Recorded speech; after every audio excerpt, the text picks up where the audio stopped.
Hello. Good morning. My mic was away from me. Yeah, every time. Yeah. Well, you know, I need to get out of my way when I'm doing the work. Alright, hello everyone. Welcome to the Animation Breakfast Club. Today, on our docket, on our agenda, on our schedule, on our planned proceedings. It's the Animorning Challenge. Yeah. And we're going to start off with it this week. Because last week, we went way over time by accident. Because there were so many awesome entries that we ended up spending hours and hours talking about them, which was great. But this week we definitely can't do that because we have people coming round to service the flat at 9 o'clock our time, which is in about an hour, 10 minutes. So we're going to just start with the Animorning Challenge so we can get through everything. Which means that my screen, I'm going to just get the chat up. I actually only have one screen at the minute. Because that's true, yeah. I've given the cable for my other screen to Mike so that he can have two screens because Mike's screen broke. So right now he's using a big old TV. Yes, a big old TV. I'm just going to put a tweet out to tell people that we're going to do this now. Awesome. How is everyone this morning? Did you all have a good weekend?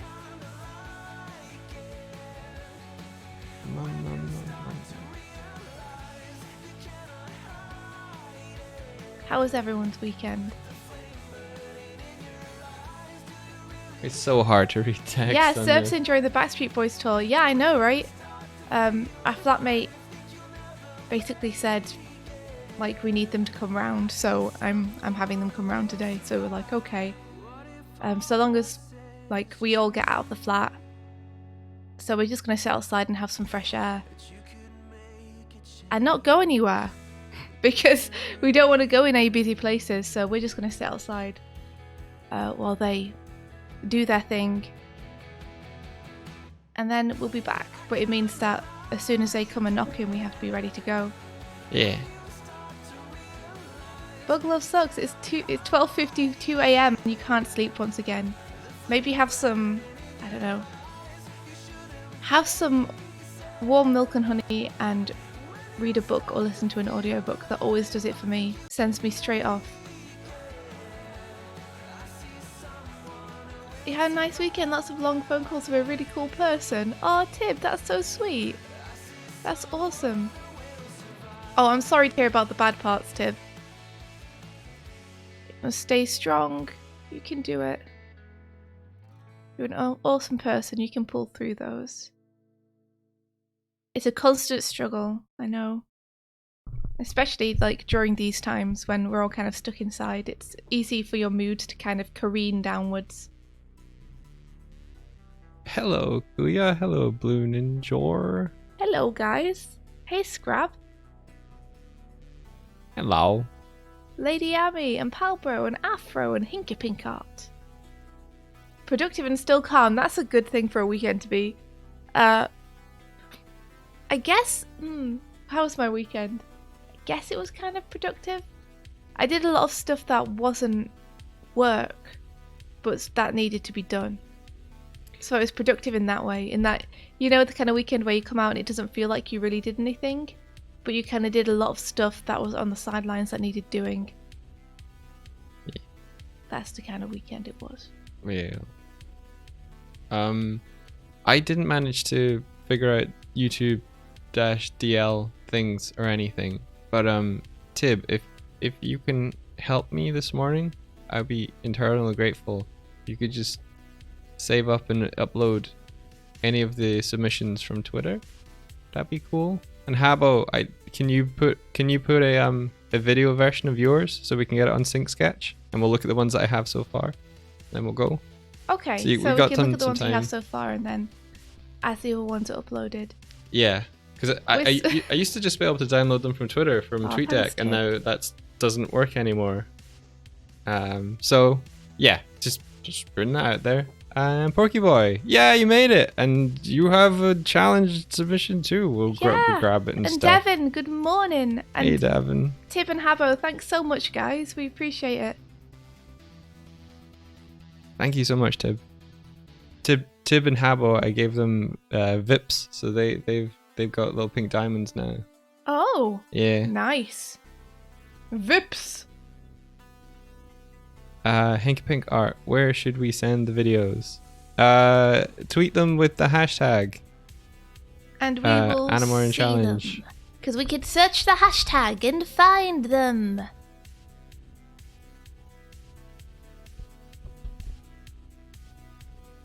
But yes, I want to say that this week's submissions, again, like amazing job, guys. So cool to see you all pushing yourselves like this. I was almost gonna do my own as well, and then I got distracted by doing a Doig Swift animate, which I can show you all a part of after we've done the submissions this time. Yeah. It's very derpy. It's gonna look very silly after everyone's amazing work to have my scribbly drawings on screen. But yeah, you all did amazing work and got me all emotional as well, looking at a lot of these. Yeah, you did. You bastards. Yeah. Just kidding. How could you? Maybe emotional in a good way. Have you ever participated in the 11-second club? I did a long time ago. Yeah, I tried to unplug it. Mike's mumbling that his microphone has stopped working because he unplugged it and replugged it and now it's not working. If you sort that out, then I can continue to chat with peeps. That's good. Yeah, I did a couple of entries like way back, but nothing like recently.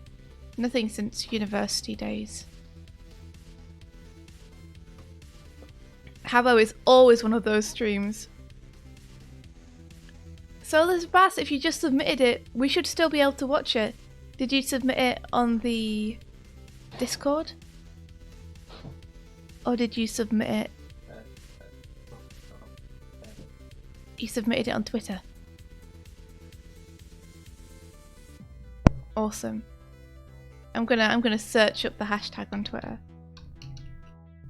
while Mike tries to get his equipment to work.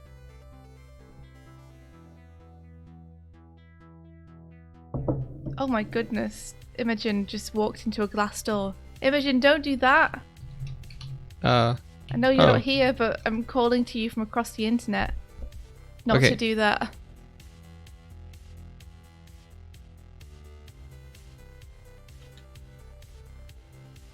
Okay, let's start. I'm just gonna show mine.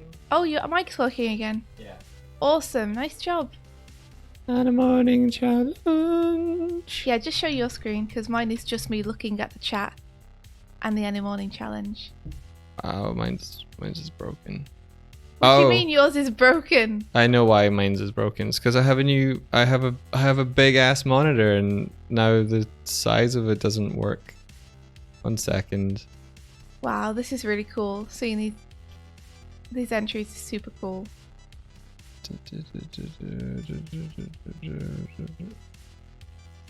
Wait. Where's my monitor? Oh. Monitor jewel, there we are.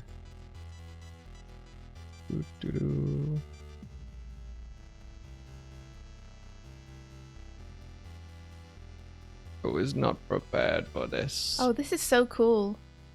Actually, oh my gosh, you guys, this is I so wasn't cool. prepared for this.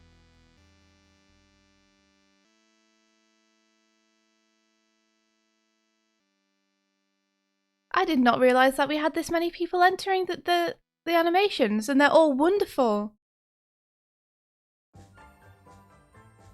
There we go. I was sharing the wrong screen. That's why that was all bark. Cool. You didn't know there was... maybe there's more entries than... Maybe people were just giving us last minute entries, because I don't think I saw the ones that you're mentioning. Cool. Animorning Challenge is set up. Challenge. We're not rushed. We are prepared.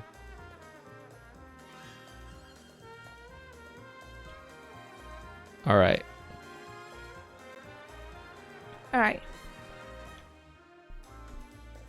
We have a few that aren't specifically for this challenge, but which are probably good to have an honorable mention. I think that okay, let's start with Sync Sketch and we'll see. Yeah. Because I definitely don't want to miss any. Are you able to join the Sync Sketch and do doodles over it from your perspective? Let me have a look. Sync Sketch. Syncsketch.com. And Bug Love Sucks, you could always learn to animate. That is an option. Yep. That's why we're here, to encourage and support and give advice. Yep. And if animation is something that you wish to pursue, Or something that you wish to learn. or its nobility, then Are we logging in using Doig Swift or Animation Breakfast Club? what? On Sync Sketch. Doig Swift, I think. Okay.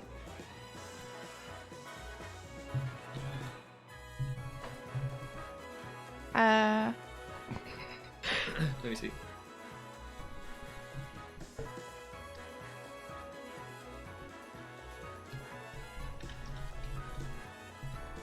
Mikey's helping me. Because I can't remember what the password is to save my life. It changed. But it's a good job that you're here. Also, you're signing up. Hold on. Sign in. That's what I'm clicking.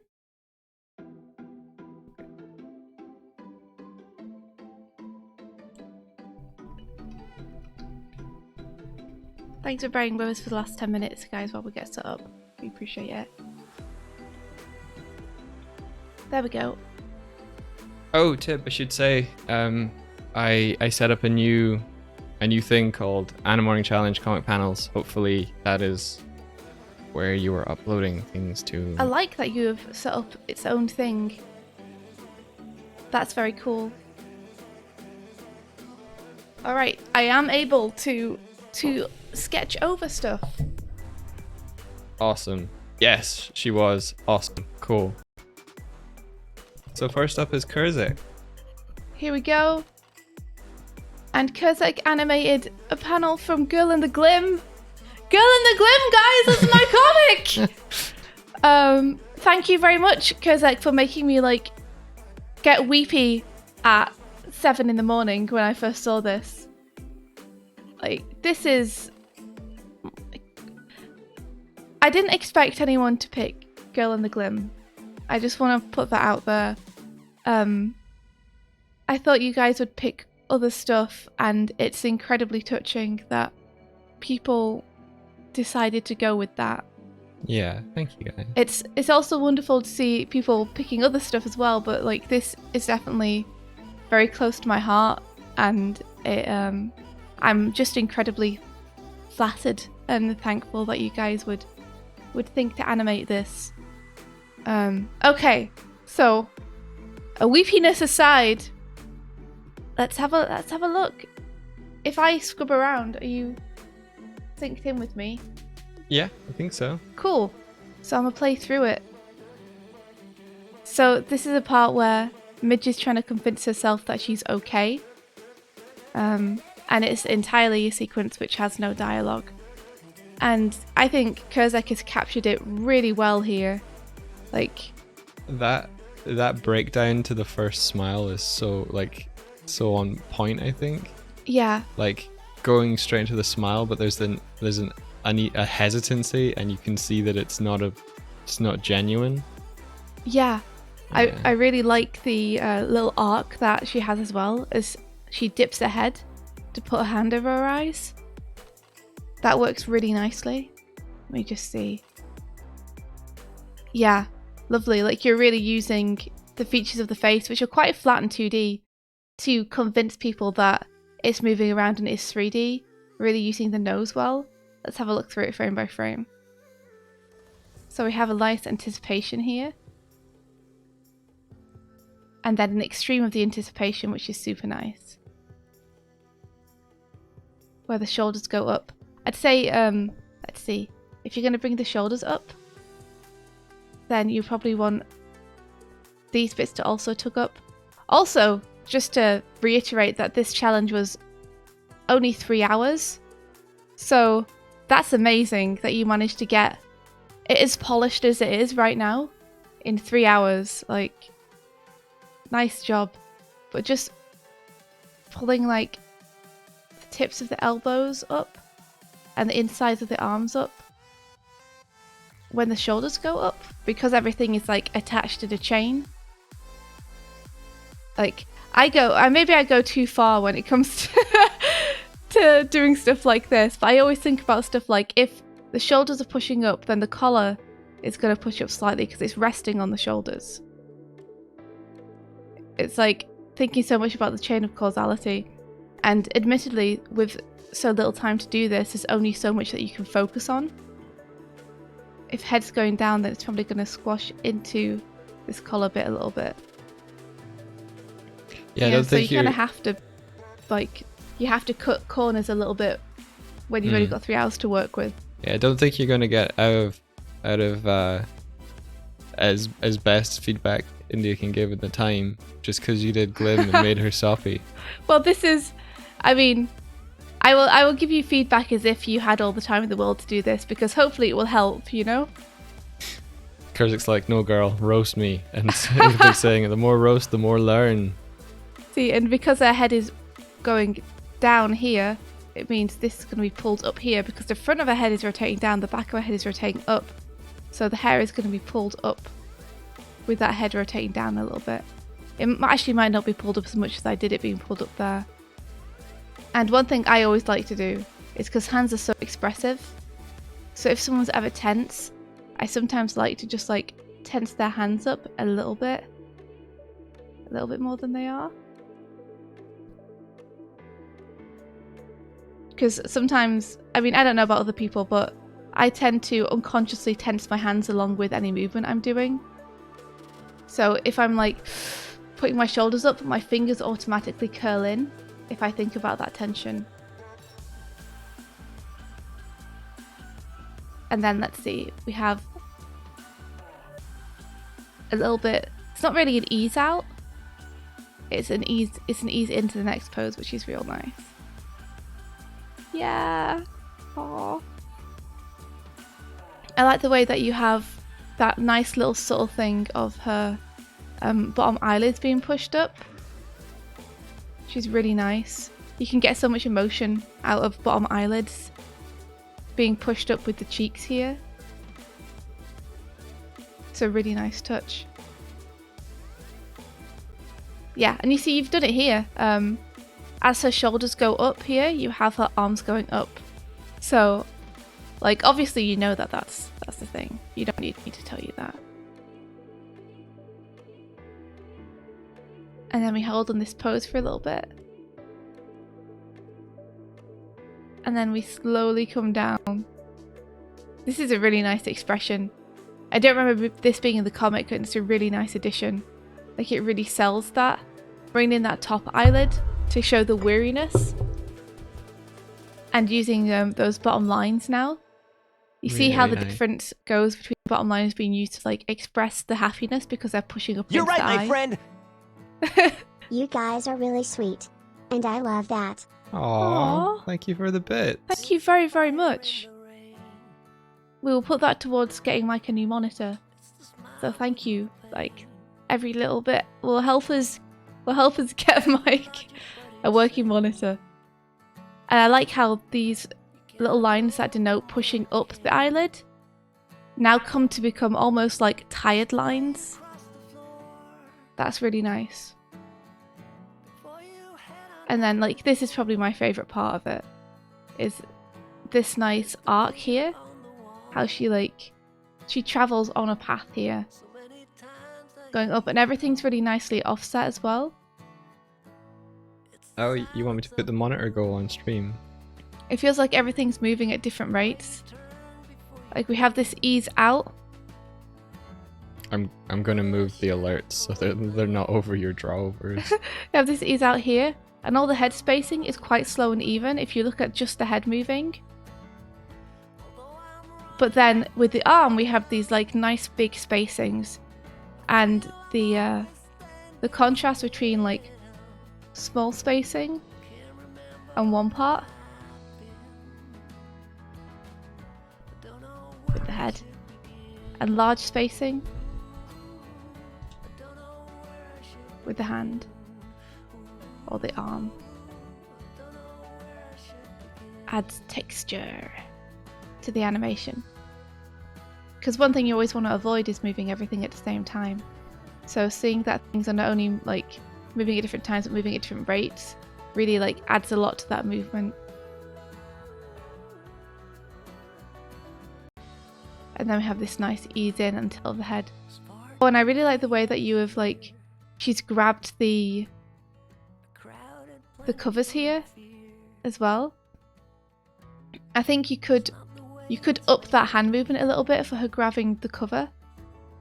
Because right now I see you cheating. I see you cheating that hand behind the other hand there without it doing the realistic thing. So you could bring this hand up a little bit. She just put an emote of like, oh wow. And then if you have this hand up a little bit, sort of anticipating grabbing.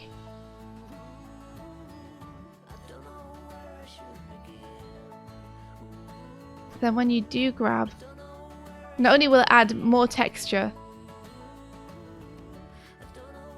because again it will be moving at a different rate to the head and to the hand, but anticipating that and then grabbing it, and maybe even doing a little arc round where she grabs and then the hand goes down and then settles back up at the end. Yo, CSW Illustrations. Thanks for the follow. I wonder if we can... There must be a way for me to hold the drawings on frame. I know there is because I've seen it. Solar says he did an Elsa braid right there. How do I do that? I know there's a way. Don't even joke with me. I know there's a way. What are you looking for? I'd show sketches. There's a way for when you do a sketch to keep it on screen. Wait, is this it? Held drawings. Press the H button at the bottom. Yeah. Yeah. Hold frames. Add sketch, I think. Yeah. There we are. So if we have that. And I've forgotten how I do a new sketch now. Is this?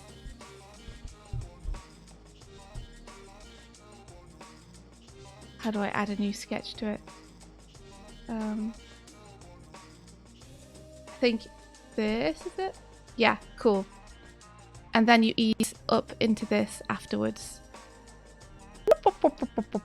Also, if there's anyone that you feel would benefit from like seeing these drawovers or would be useful or just learn to animate or anyone, let them know that we do this each Monday and that we're live just now and we'll hopefully help the good info spread. Yeah. I'm sure there's a lot of graduating animators hitting the streets in next month. No way! I can't believe this! That little anticipation before the grab. And if you can make this kind of circular where it grabs and then even goes back a little bit, I think that will help to sell the grab. Like that. You see how it feels more like she's grabbing it now? Whereas before it just kind of feels like her hand kind of smoothly transitions into being in the position, but it doesn't necessarily feel like there's material there. Whereas if you have the anticipation and then you would kind of distort the material with it, it's going to feel more convincing and add even more texture to an already beautiful animation. So this is gorgeous. This made me cry. Thank you so much for doing Girl in the Glim. I love you. Aww. This is Aw. beautiful work. It's beautiful work, and you did an amazing job, and you made a complete finished product basically in 3 hours, which is super impressive. No one ever underestimate how long animation takes to do. Like, doing a finished anything in 3 hours is something to celebrate for sure. That Onion, thank you so much for the dono. Really appreciate it, my dude. Yeah, thank you very, very much. Wow.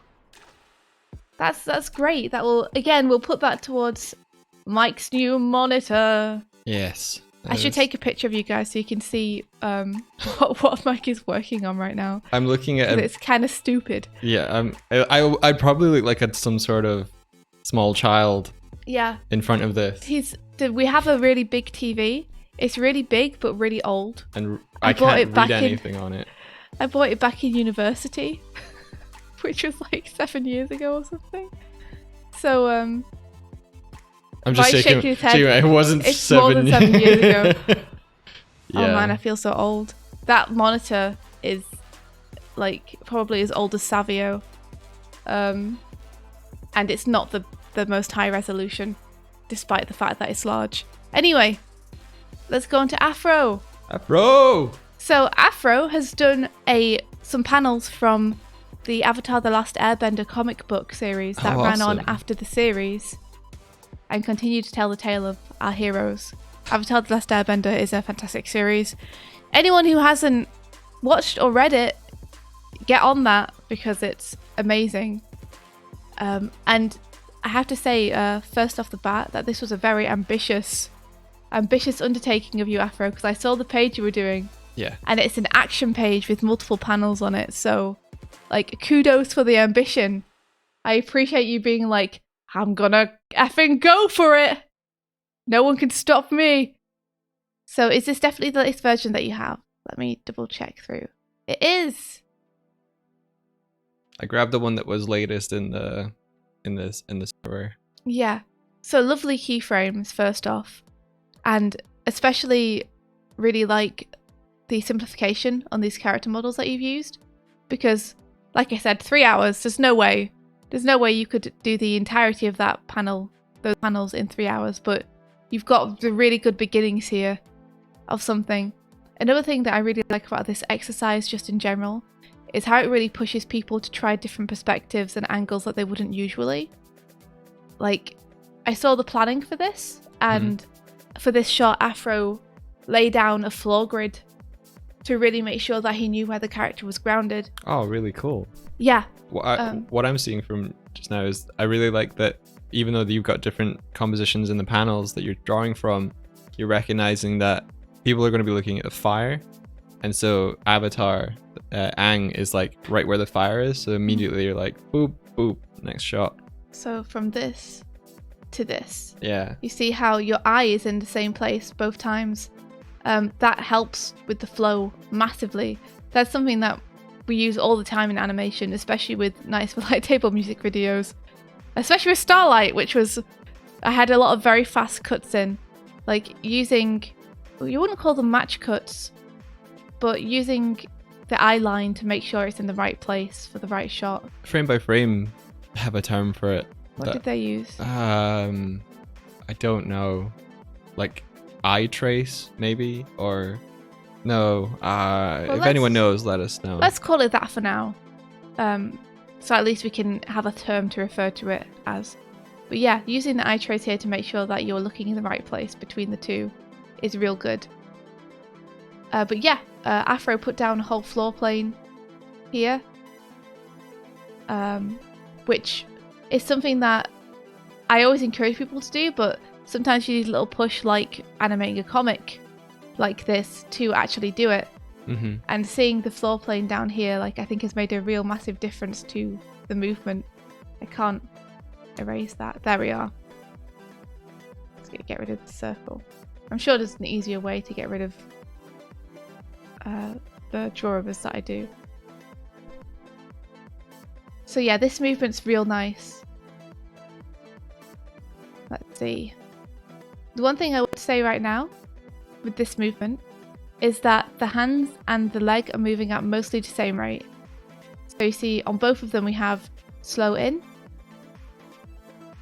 to a breakdown pose, and then they both, the spacing for both increases as he steps over, and then they both stop at the same time too. Whereas I'd say probably, if I was going to choose an order for things, I'd say probably the legs would come first, because at this point he's suspending his weight over one leg. So in doing so, I'd say if all his weight is on this leg, then his hips are going to want to shift over a little bit, because everything is going down onto this foot, which means his center of gravity is changing as he's lifting this foot. So having his hips come over a little bit as he lifts that, and then getting that foot out there first.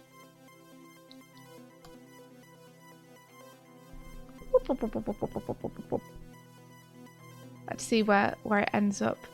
Just there. Okay. There we are. So that he can start to put his weight down, and then maybe having his weight bounce back up after that. So you have a settle. Yep, so you have a settle, I think would help to sell the motion a little bit.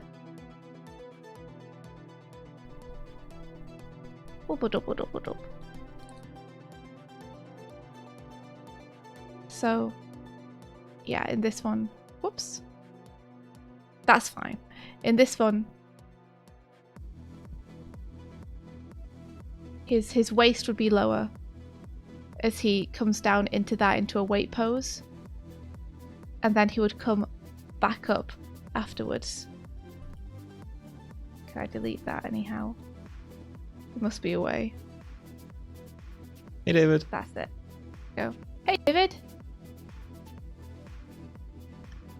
And then he comes up a little bit here. I think having him come up as well would help to mirror the energy of this water as it sweeps in, because he's going down and coming up as this water swoops in from the side. So it's like his energy is going down and up, and this water is also like manifesting and coming from behind him and around him. Oh, good call. Yeah, and then if you keep the arms at the same rate, the fact that you're stepping forward a bit faster with this foot is going to add overall texture to your movement. It's the same thing as in Kurzex, where fast or large spacing compared with small spacing on different parts of the body is going to add you some texture in. So this last pose, I would have him maybe bounce up just a little bit. Or you could do the opposite and have the previous pose lower, so that this pose feels higher.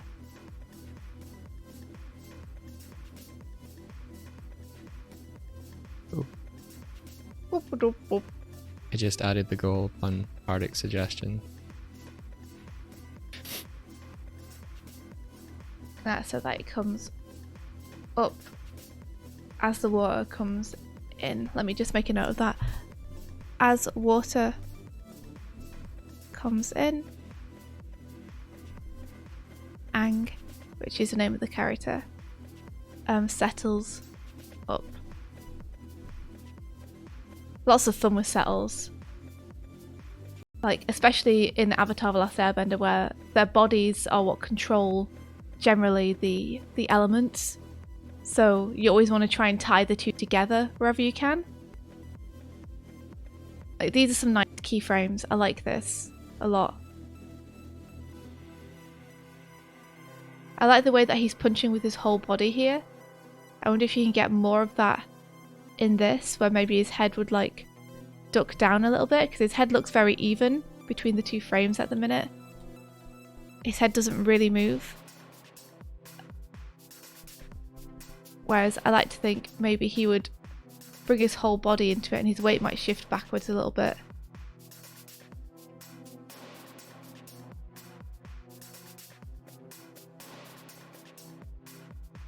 Let me see, hold on.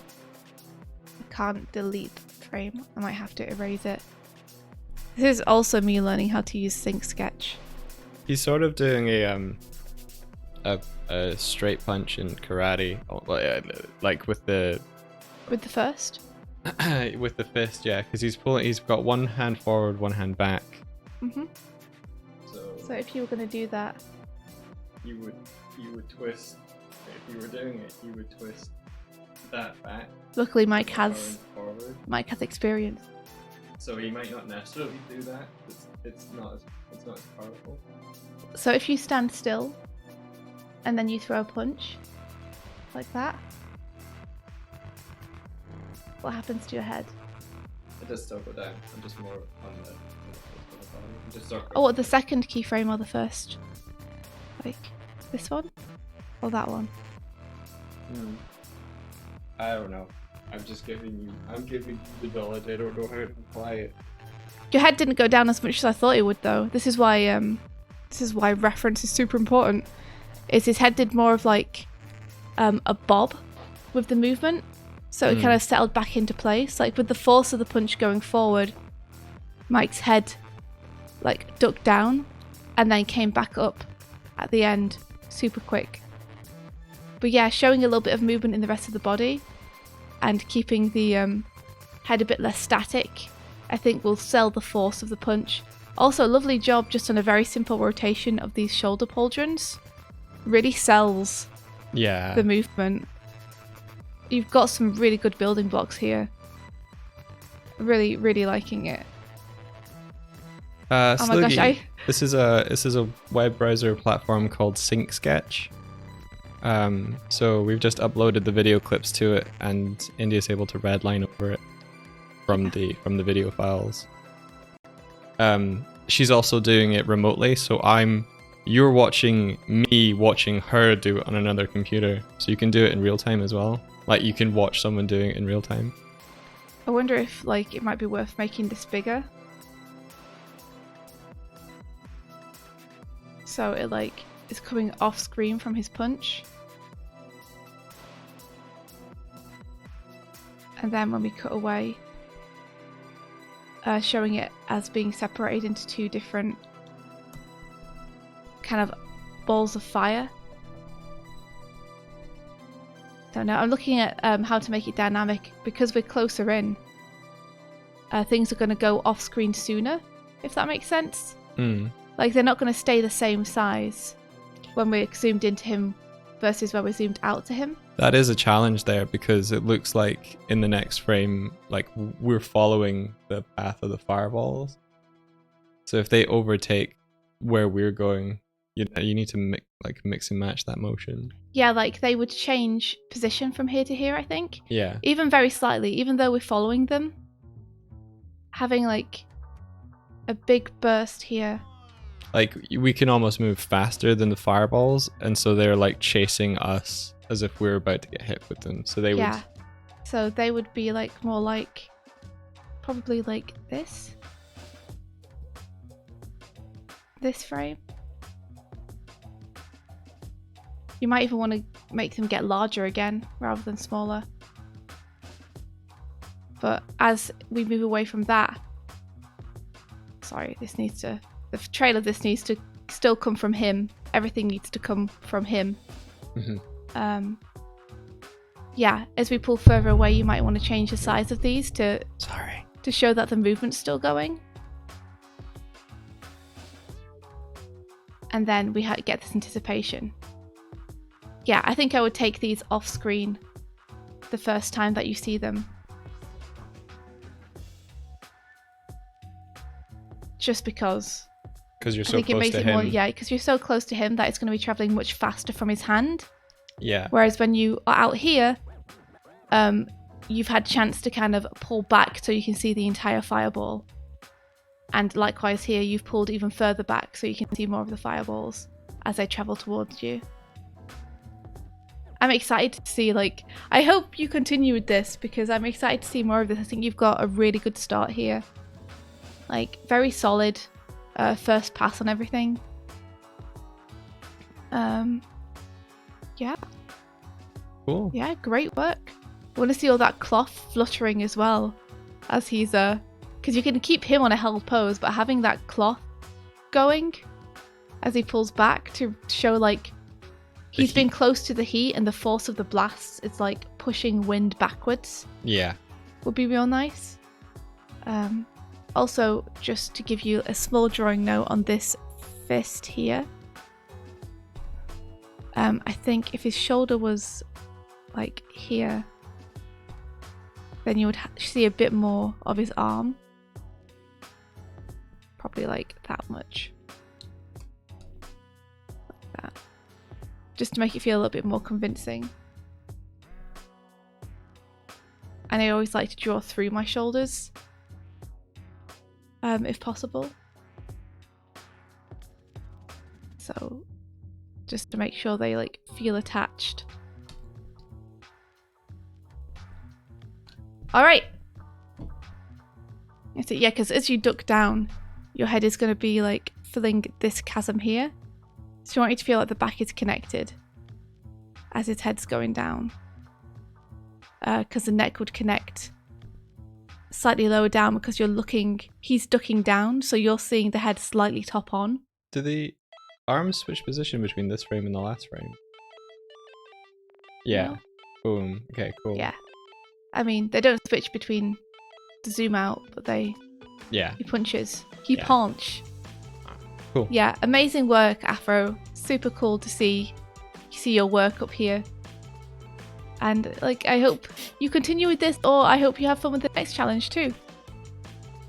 Okay, next up is Cheshire. Cheshire! So this is from My Hero Academia, apparently. Oh, awesome. This is not to do with the animation, but I love that. You can still see the text panels here. She can do anything a rabbit can and more. You old bastard! But yeah, like, lovely keyframe here to work from. Like, this is why I love working with comics like this, is because the keyframes they give you, super nice. So let's see. So this character jumps down and then runs around, does a roll, and she's here. Awesome. Like, again, I really admire the ambition with this, choosing such a complex motion and panel, because it just means you're going to learn all the faster. Like, you got to reach for the more complex motions And see sometimes to find out where it is that you're like missing the mark. On this, the largest note that I can see at the minute is that between this frame and this frame, it doesn't feel like the motion naturally continues. Yeah. Like, if we were to continue her motion here, it feels like she'd be more like this. I think maybe what I would suggest to sort of up this is if the camera sort of like slightly pans right and then slightly pans left with the character. You could push the camera over this way. Yeah, so it's almost like when you kind of see it in animation, like Naruto and My Hero Academia probably, is like the camera sort of does a little bit of a pan, like it's like trying to follow the motion of the character. So it would sort of like drag right after she ran, and then it would try and swing back left as it it's trying to keep up with her motion. So it almost feels like the character is even faster because someone with a camera is not able to keep up with them. And as it swings to the left, it would like connect with her right in the foreground, like that panel. And then I think those would match up.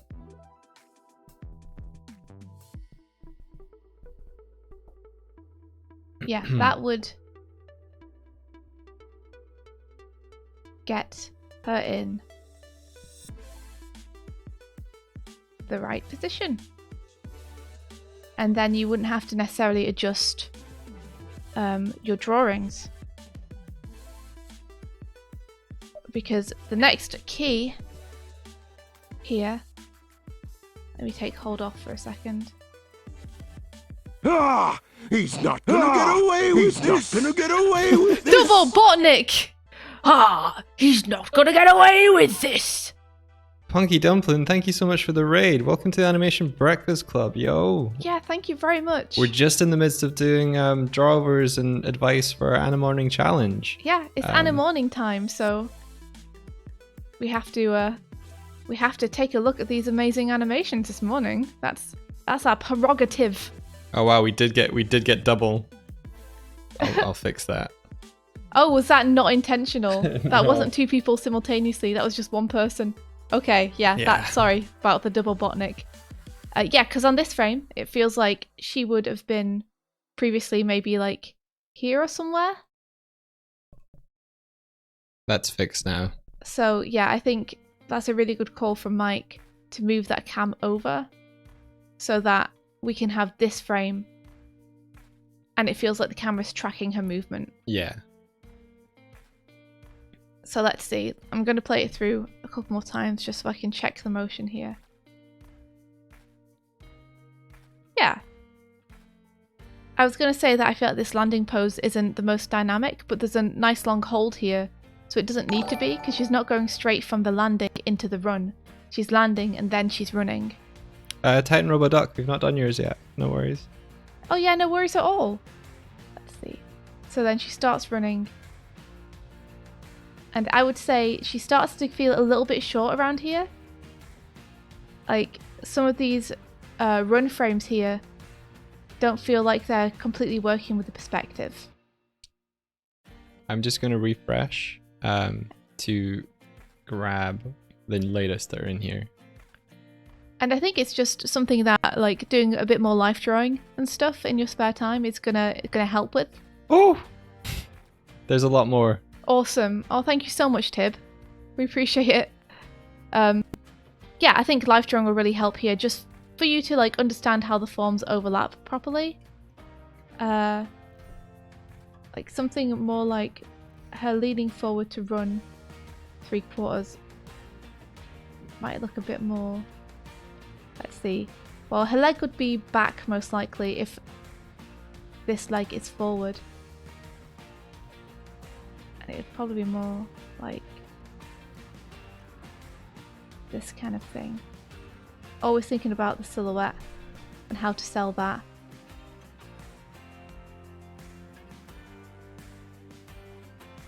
Yeah, having characters move directly toward camera, you're obscuring a lot of the...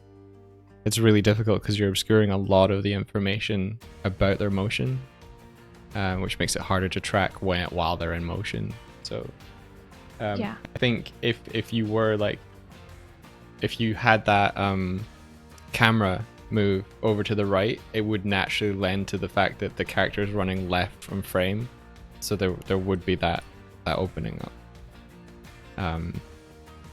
of the silhouette just naturally. Finally got myself an iPad with Procreate. Oh, awesome! Oh, nice job. Yes. Yeah, go Josie. Like, I think ducking down that head a little bit, like you have here, is nice. I think maybe it feels at the minute like the legs are further forward in space and they should be, considering how far back the body needs to be pushed for her to be leaned forward like this. So, if my pen will work. So you've got the shoulders here and the back of the leg will be there.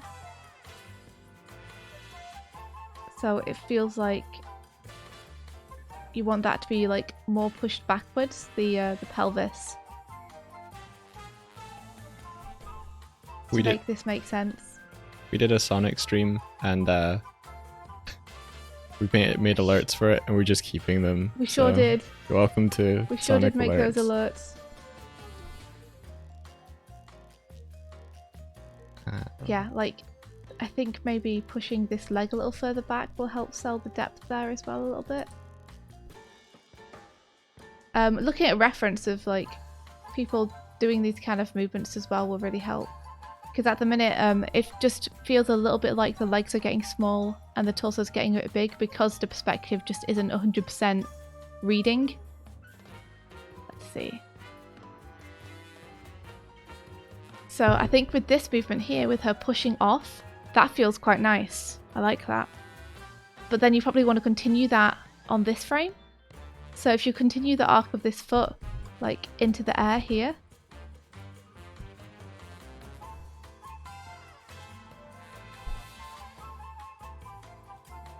So it feels like she's like pushed off the ground and she's jumping up into the air. We'll move that knee over a little bit too.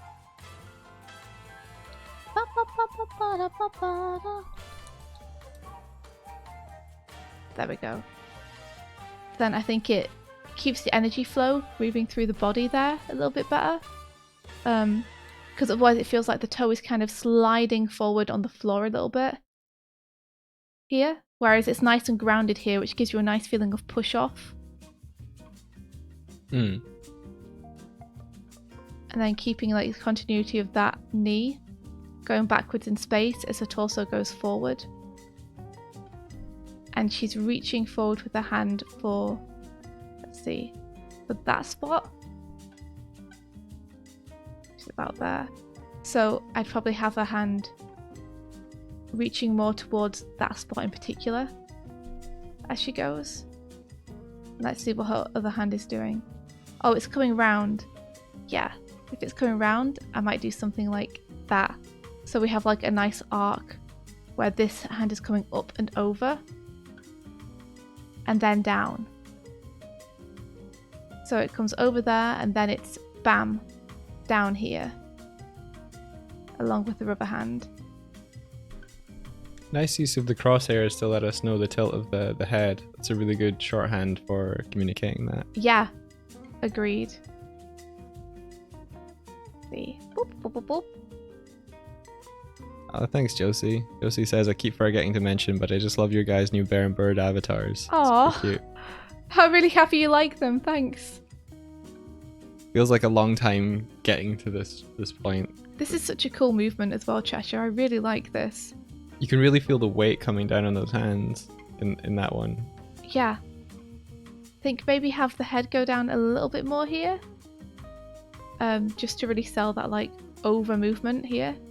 Like this is a lovely line of action. Yeah. Really nice. Very readable. Yeah, the squash in the arms here is real nice. Make sure you keep the hands in the same place because it'll just make that feel more convincing. And then I think for this, you have the head still looking forward, but you might need to start tucking the head away here. You don't have to. You could keep it looking forward. I think if she's coming up into that full-on face pose there, then you could potentially put it down and then arc it up. Yeah, it might be good to have it start coming up a little bit here, maybe. Because otherwise it feels like she's gonna... It feels like the momentum of the back of her body, which is the largest part of her body, and the one which carries the most weight, is gonna come straight over and end up putting into a forward roll. Where she's gonna start bringing her leg forward again, presumably, so that she can push herself back up into this position. If you were being really ambitious, because you're saying that somersault. Yeah, you could do the forward roll if you wanted to. You could like have I'm her not gonna stop you. Come do the full rotation, and as she's like arriving at the camera and spinning into it, that's when you get that like that face reveal. So she's like flipping, coming around. That's yeah, too much maybe. But if I was gonna have her come back up, I'd start dragging the face up here to get it back into position.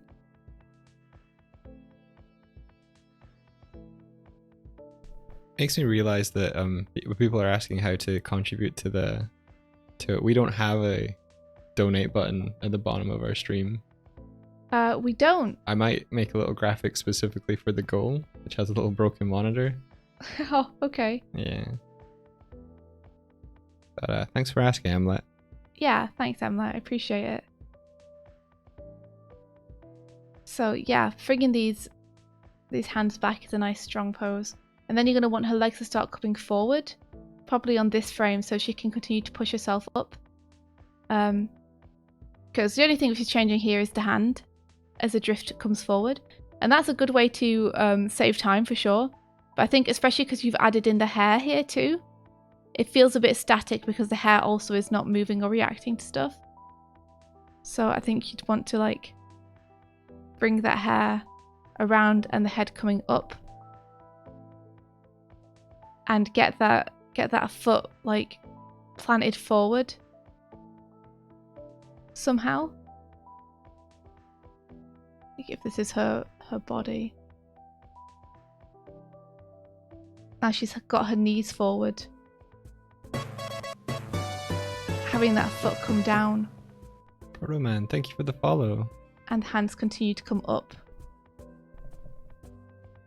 I think would be a good way to then get her back. Get her back into a running pose where she can. What did Doig's monitor say when it broke? Ow, that HZ. Thank you. Oh, David, thank you. Was that David? Yeah, what did this monitor say when it broke? Ow, that HZ. I don't get it. It must be a monitor joke. Oh, that hurts. That hurts. Nice. That hurts. That's so good. Jesus. So yeah, getting her into a pose like this so she can continue running and pushing up. So it pushes her face up to this position. It feels so weird. You know, when you pan the camera over, I think will really help. You're right, my friend. Can you get a refund and do Awesome, it David. again? Well, Thanks, pal, bro. I think I got messed up because the bot read it as HC, and I'm just like, HC, what does that mean? Okay, one more set of notes that I just noticed is I think because you have her go down here, you have her do this like cool somersault.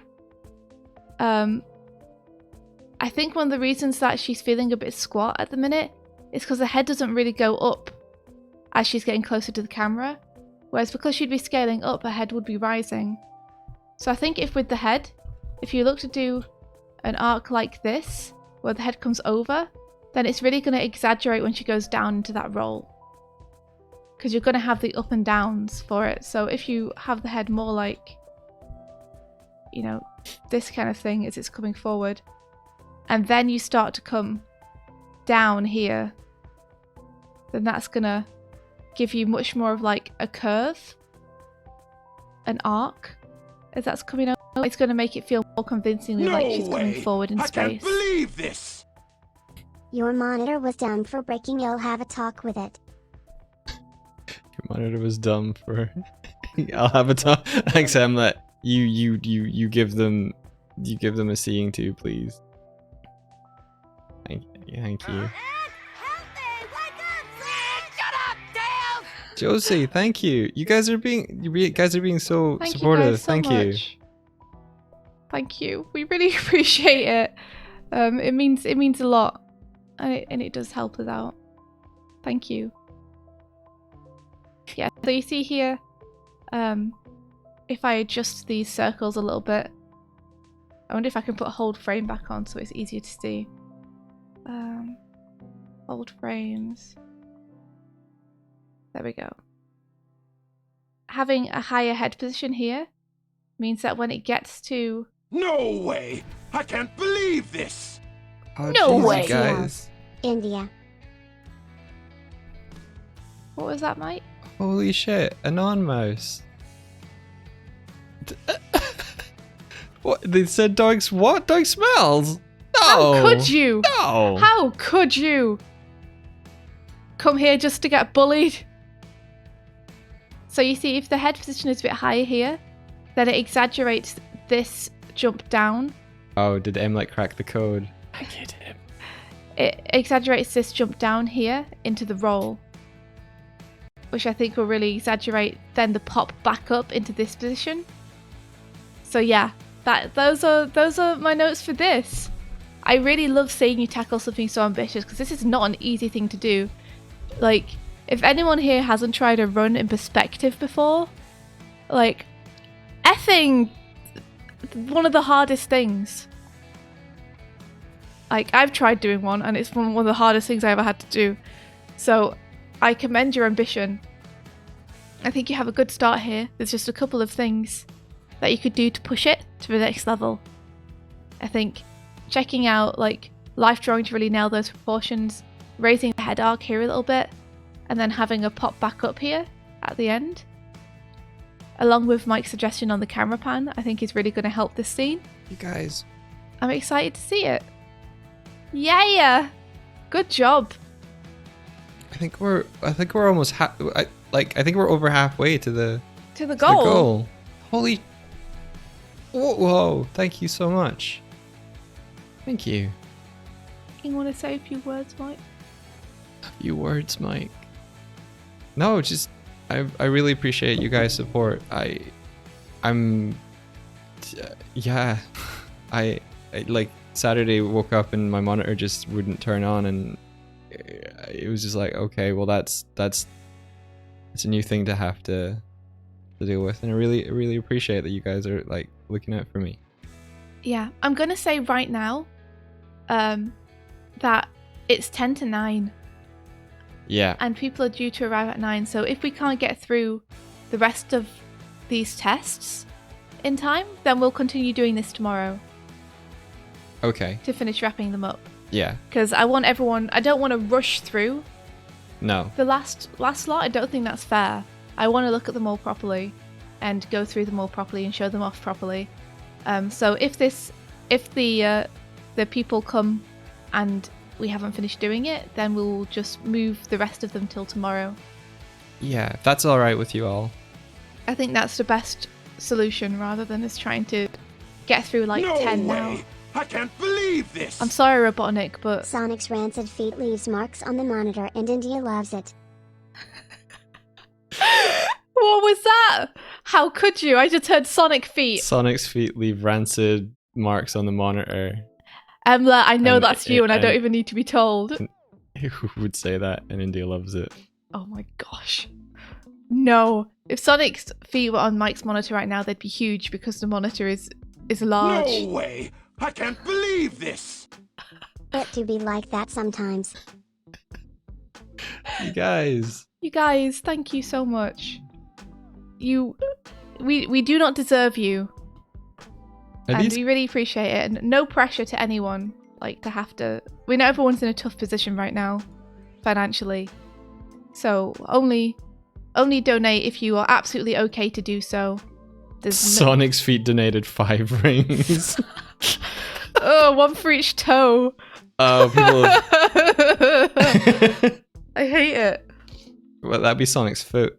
Unless you're saying that Sonic has like 3 toes. 2.5 toes on each foot. 2.5? How'd you get a half like toe? Like a Teenage Mutant Ninja Turtle. Because they have 2 toes and like a little thumb. That's true. Anywho, this is we're moving on to Habbo's now. Habbo! And Habbo, you had me in tears yesterday watching this. I've never been so heartwarmed as to see you bringing these panels to life. So this is from Gun the Glim. Let me just play it for you guys and shut up so you can see it.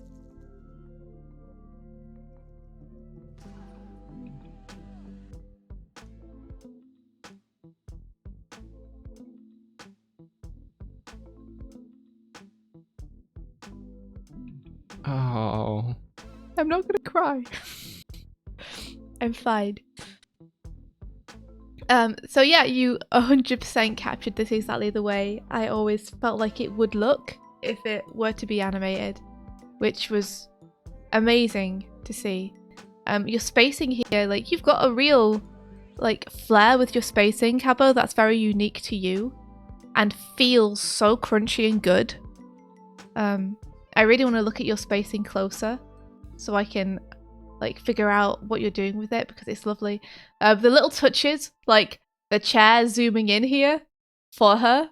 Is this Emilet's saying that it's not showing all of it? Is this an older version of it? Is it not showing all of it?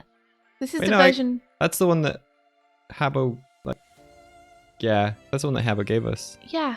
This is the one which I have seen of Habbo's. Yeah. No way! I can't believe it's true, this! Robotnik. Thanks for all that you do. Oh, you're so welcome. Thank you. We love doing this stuff. So it's really no problem to us whatsoever. The way the chair scoots in here, because this is a fantasy sequence inside Midge's head. Yeah, I love it. So it makes complete sense that she'd be like, a chair! Summoned it. And so it would good. just appear. Like, perfect. And Habo's added this little flair at the end where she, like, blows the chalk as though she's just fired a pistol, which is amazing. Like, I think that works much better than her just spinning it indefinitely. Like, that's such a nice addition, Habo. Like, it feels very in the spirit of everything else. This is really clever, the way that you have cycled these 2 frames to get the impression that they're laughing, but you know, because people are going to be looking at Midge here rather than everyone laughing, that you can totally get away with just having limited animation on these, and it's meant that it's been a huge time save, and it totally gets the impression across. Thank you for the dono, Kurzik. Thank you. Thank you very, very much. And Habo, thank you. So we have like a little ease out here. Just a little tiny little ease out as the body rotates, but her hair and her head stays mostly in the same place. So again, that's texture of timing there. There's larger spacing on the body right now than there is on the head. And then we have larger spacing on the head as it starts to come round. And we have this settle into this position. And Habo like really takes his time settling here into this, which is real nice. And then we have this little anticipation. She goes up and anticipates the anticipation, and we get to see her mood change as she goes up. The one thing I think like you could add here, and these are nitpicks to be clear, like when it comes to this piece, Habo, and also to reassure everyone, this absolutely took Hardik more than 3 hours. So don't sit there going, oh my gosh, I didn't get very far in my 3 hours at all, because Habo 100% spent more than 3 hours on this. Yeah. But yeah, if I was to nitpick, because that's 100% what this is. Thank you so much for the sub. No, that's a follow. Thank you. Thank you for the follow. Hold on. I'm getting confused between my noises. Yeah. Oh yeah, I know which one the sub is. It's the Shut Up Tales. Yes. My personal favourite. Thank you so much for the follow. Yes, if I was to nitpick, which is 100% what this is, then I would say, because right now her mind is changing, like her attitude is changing, she's having a different thought, which is, hold on, I can deal with this. I think a little blink would really help.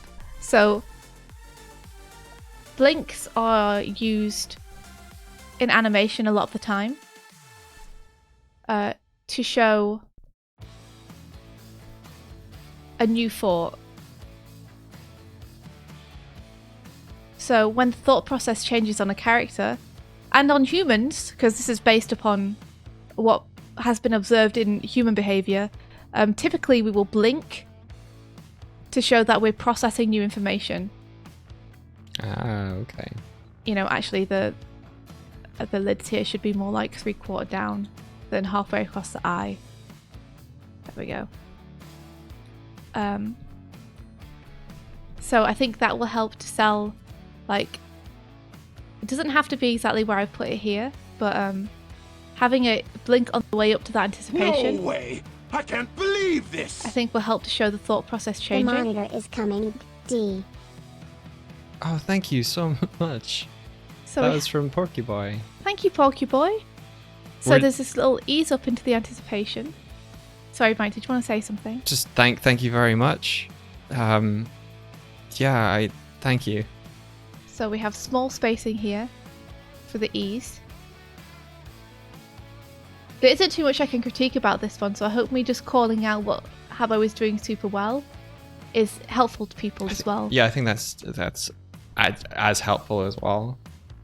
And then we have large spacing here. So again, we're getting that really nice contrast between fast versus slow in the spacing. Hands coming up. This is his expression, I love this. And that's like a really nice smear on the mouth. Yeah. It's And- lovely to see these like in isolation. Yeah, and notice how the movement here is going around in an arc. So her head is going around in an arc. It's going a little bit forward here and then back, and then bouncing back up in a settle. And the hand is simultaneously folding in a counter arc, unfolding this way.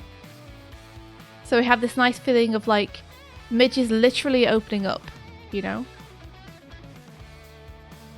And then this hand is just coming up nice and simple, little bounce there as it overshoots. This is what we call a hard accent. So a hard accent is when, say for example, you're pointing. This is always the example I use. You're pointing, your point will overshoot to here and then settle back into its final position here. So that overshoot we call a hard accent. When you instead slowly ease into something, we call it a soft accent. So a little bit of animation terminology for you guys. Hard accents versus soft accents. Soft accents are graceful and beautiful. Hard accents are great for showing energy. If someone's pointing at you and they're angry at you, they'll probably use a hard accent. Hey. So yeah, her face settles down, her hair comes up, as does, like, all of the flailing material here is travelling up to show the momentum of the movement, which is fun. And Habbo loves his cells. So, like, he keeps the cells moving, which keeps the energy going. Look, she's still doing a circular here. Like, she circles round, and then this last cell here is also circular. Spencer One does a lot of circular cells as well. It's a really good technique. And then I also just want to call out, like, I think this is a really nice way to get to the next scene. This, like, panel wipe is really creative. Panel wipe, good. So good, yeah. Because My L is terrible. it accommodates and respects the paneling from the comic while introducing the transition over to the new framing. So, like, because it's coming from bottom left, and there is an actual diagonal line that is the framing in the comic page itself. Yes. It lets you kind of be like, oh, something's happening left. And so your eye's like, whoa, that's cool. And then when that negative space, that rest area, is then filled by Midge. It's great, yeah, So because good. Habbo could have kept this completely off screen and just had a cut straight into the next scene. But, like, this is much smoother and much nicer. And he even used a little chalky texture on it too, which is appropriate because she's currently writing on the chalkboard. So then we have this chair is coming in, and Midge has like an exaggerated stomp down onto it. Again, look at this tight spacing here as her foot comes up and she holds in the air, and then we're going to get a bam down into that. Fast versus slow. The contrast really helps things feel alive. The hair is dragging here behind and just catching up. And Habbo even has the chair squashed to show the force of Midge's leg upon it. Like, if you were to stamp on a chair in real life, the chair wouldn't squash. But screw it, we can do what we want. We draw in it. Yeah, I love that confidence though. Like, oh, it's so good. It's such a nice addition to the feel and the mood of what's happening. But then it goes into the, like, what would be the key pose from the panel. Mm-hmm. So it's accommodating the ideas, but then plussing them in such a, like, taking what the panel is communicating and then adding that little animated flair. Oh, yeah. And again, this is a squash for Midge as well, because you can see then she pings up into her final pose, which is, you know, less compressed than this one. So he's squashing down on Midge there too. If I were to add in like a little bit of extra flair, I'd probably drag this wrist down more to begin with, and then bring it up to really be like, there's a whip motion where this is coming down, and then we're having this like flare out here of her hand. You just refine that a bit so you can see it easier. Dude, Sluggy, you saying that I'm gonna have to color this now, but, like, we're currently working on a trailer. It's not like of our this own though. I'm for like, Girl what am I McGlim, doing? And then we're like, oh. Yeah, this is amazing. Should have done this page instead, Mike. Look at this, it's great.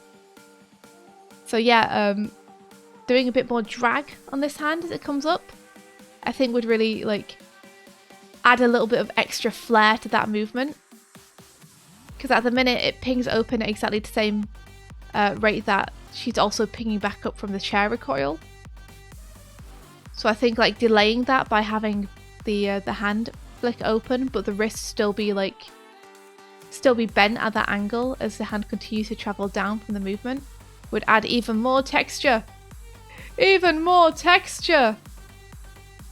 You could go crazy with these circular cells too and have like the ties from the bag looping over. Look at Jove in the back. I know. He's so done with everything.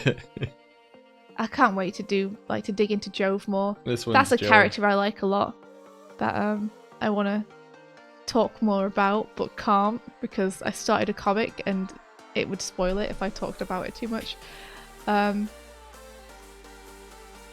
Yeah, so we have this big squash, face squash, and then stretching back up. And notice how the mouth here, it's almost a little tiny smear. Like it's delayed, it's pulled behind everything else, and then it settles upwards. And then we have this chalk blow. And look at this great anticipation. Anticipate, grabbing it, the fingers spread out a bit, and then bam. So that's something I'm noticing a lot with Habo's timing that I think helps give it that crunch and is really beautiful. Is he will like ease into something and really ease and use a lot of circular settles and then like bam to the next frame. So this would be like his breakdown.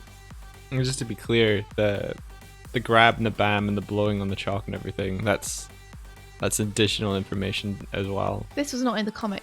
Yeah. Like the comic just ended on this. I think this was the keyframe for the comic. Yeah. So this is all just his Habo and having these things pop up too. The way you've even put care into like this appears and then it shrinks and then it comes up again because it's got a bounce. It's super nice. Like even care has been put into how these these speech bubbles appear. The way, because we feel like we're zooming out here, we also feel like we've kind of zoomed in past the speech bubble and it's coming in with the camera. It's nice, and then the settle. Mm-hmm. Beautiful, beautiful work, Habo. Like, you make me weep. You make my heart large. I love you. You're amazing. Thank you so much for bringing this part of Girl in the Glim to life. And yeah, just beautiful drawings, beautiful posing, like really nice feeling of dimensionality with the head. You're handling all the forms really well. It's like such a treat to see this realized. No way! So I can't believe this! I had a small conversation. To you too that I was able to rediscover my childish can I just say that, excitement like, for art. oh. Because of your discipline and passion, I can now tackle animation and comics. You two gave me a direction and an invaluable skill. I am forever thankful. Oh, that is the sweetest thing. I'm sorry I talked through the start of that message. I'm gonna read that can out. we recap it? Yeah. Can't we talk about the background characters though? We can. I hope we can flesh those guys out a little bit more in incoming books. Let me just read this. Thank you for the follow. You guys are way too kind for us. We're just looking at y'all's work. This is all of you guys being fantastic. So that was Rolando. Rolando says, Doig and Swift, thanks to you two that I was able to rediscover my childish excitement for art. Because of your discipline and passion, I can now tackle animation and comics. You two gave me the direction and an invaluable skill. I'm forever thankful. Oh, well, Rolando, you're super, super welcome. And thank you so much for helping us out too. Thank you for helping me make my way towards getting a new monitor. I've been trying to get a new monitor for 10 years. I've never been able to justify. My monitor has just always worked. It's never justifiable to be like, I need a new one. And now Rolando's a great pal as well. Rolando was one of the people who helped us set up the stream when we so very true. first started doing it. Yeah. Like Rolando has a theme song that's years. It's a joke. Let me give this a refresh now because I only have the first 4 on my monitor. Okay, here we go. I'm gonna do a few quick shout outs to people who did things that weren't comic panels but were still cool and for the Animorning challenges. Just because I can see them on there, I just want to give them fast shout outs. So the Gyro Mighty did this cute little Kirby walk where he's really like pissed off. And I love that. It's just full of character and great. So I wanted to show that off. I really like the line style as well. The way it feels super traditional is like gorgeous. These little variations, like beautiful work. Like it's very clever too. How the shading really doesn't change on the body at all, but it still completely sells it. Yeah. And then this is also from the Gyro Mighty. It's cute little idol. I think from what I remember reading on Twitter, these were like, I'm doing these animation things to prepare to do like Animorning challenges. Well, they're very cute. Yeah. Is this a villager?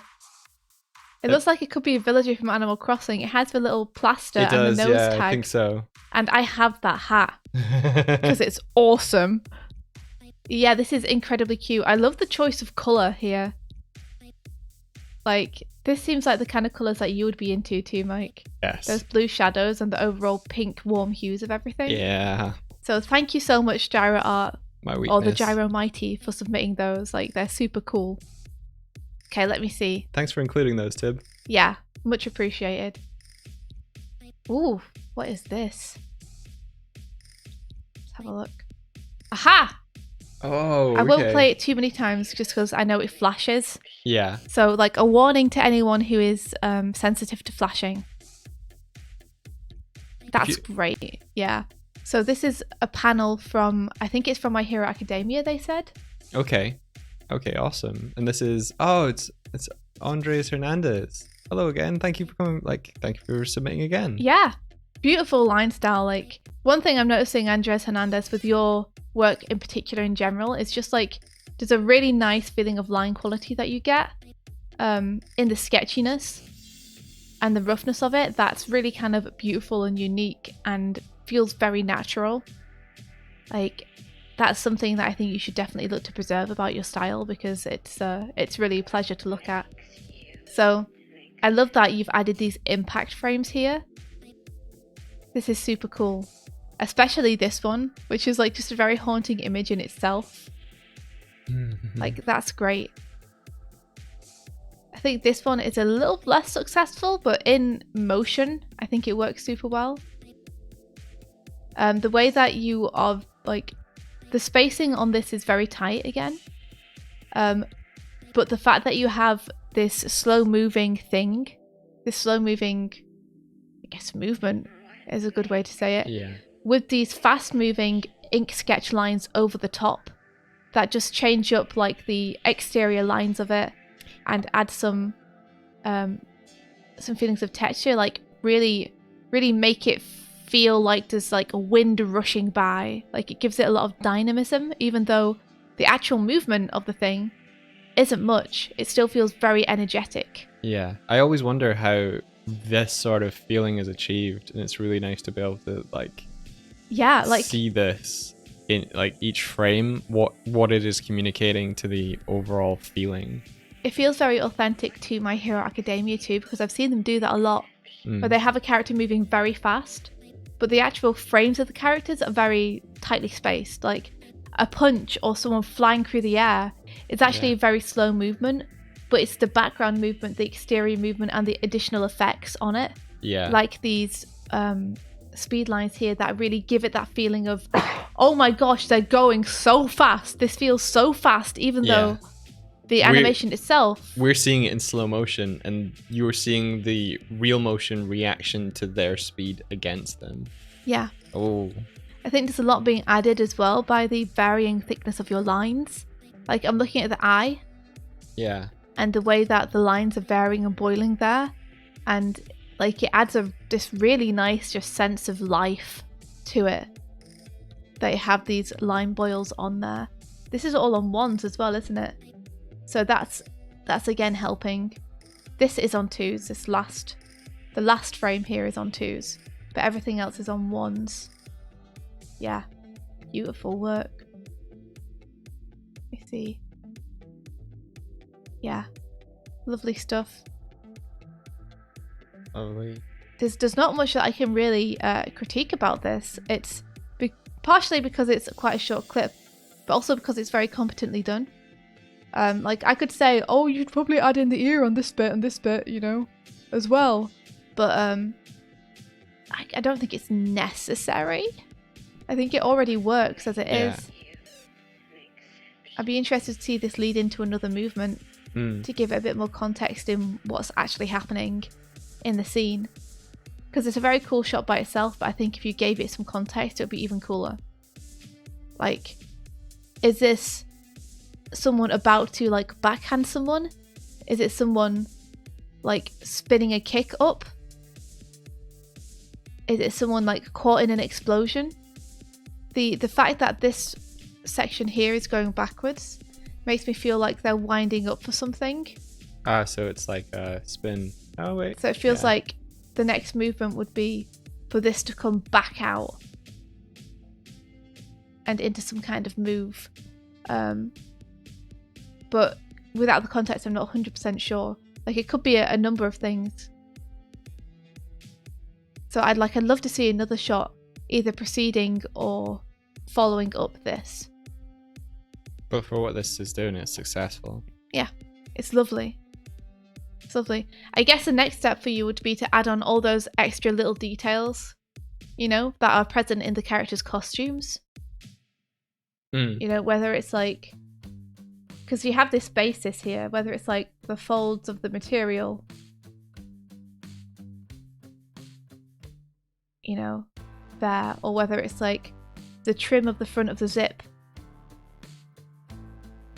or something, to add those like little extra bits in and have them also go along with the slime boil style, I think would be a nice shout. That was so fair. And just add that little bit of a refinement to it. Yeah. You know? Well, I also chickened out of the elbow here because I felt like it was going to overlap here. Gotcha. That's your problem to solve, my friend. Yeah. Is like, how do you fit the elbow in here? Well, the elbow would be taught to the material would be taught to the elbow because that's of that true. bend. But if the crook of the elbow is here, yeah, then the elbow should probably be like this. Depends on whether the form of the arm is being obscured by the hair. But I suppose you have the rest of the head there, so yeah. You know, and it's hard for me to critique. Like you could say that the arm would probably be like this behind the head, and so this thing, if it's a fist, would probably be more like this, and probably wouldn't push that far back. It probably wouldn't have that sharp an angle. But this is a challenge where people have taken comic panels and animated them. So if that's what the comic panel is like, then that's what it's correct. Like. That's like you have done your job perfectly well, and there's not much you can do about that. You could adjust it, but like if that's the way the comic panel is, that's the way it was drawn. So like I understand you also keeping it the same. Yeah. Okay, let's move on to oh yeah, also Andres Hernandez. Effing awesome job, dude. Great stuff. So this is Christopher MC. Cool. I think they were doing Wolverine, it looks like. Yeah. That's the way you can tell. Got those claws. Nice. Poor Wolverine. It's a good job he's got that recovery power, isn't it? Yeah, this is interesting. This is interesting. I really like the way that you have, like, I don't know if this is your natural way to draw or if you are emulating comic, but if you're emulating the comic, I think you've done like a really nice job in like all this additional texture here. I should use red because it's easier to see. Oh, Blue Ninja. Hey, this is your work. Cool. Awesome. Hello. All this additional texture here that like sells the feeling of the comic book. Like that would have taken a fair amount of time to do, but it really helps to give you the idea that this is an animated panel moving. And this is not only like it's coloured as this well. is not only comic book feel, but this is like really like an older 70s 80s Marvel like approach. The style of it feels very authentic, like awesome job. And it's here that we come across one of the problems with animating comics, where things perhaps work in the panels but don't necessarily work in motion. And what I'm thinking about is this arrow, which comes in here from the right to the left. Yeah, because we're through his arm. We're point of view Wolverine looking at his, we're almost like looking through his eyes. Right? Yeah, it feels like it. And then we flip 180 in the next one. Yep. But then in the next panel, the arrow's coming from this way. And that works fine in still images a lot of the time. But in animation, it can be a bit disorientating to see something come from one perspective and then immediately see it come from another perspective. Yeah. Something which helps tie these together is the fact that the subject that you're looking at is in a very similar place between panels. If you wanted to adjust the comic to make this work a bit better, you could shift him over a little bit here to the left, so his hand falls into exactly the same zone as it did on the previous frame. Another thing you could do to make this feel less jarring is, because the arrow's already gone into his hand here, you could start with the arrow already through his arm. Yeah. And just have a bit of follow through on the feathers or something to show that follow through. I'll just write here follow through. Yeah, then the motions don't necessarily contradict one another. Yep. And you still get the feeling that it's just gone into his arm on feathers. I mean, this might have been an intentional thing for like the almost Jackie Chan timing, where it's like show them it twice to really feel the impact. Yes, and I like that. And normally that would work. I think it's just because right now the arrow's coming from two separate directions that it feels jarring. Yeah. Let's see. So I think another thing you could do to show the force of the arrow would be to have his hand react to it. So I almost want to have one frame of him like this, and then have a frame where his hand is like thrown backwards a little bit from the force of the arrow.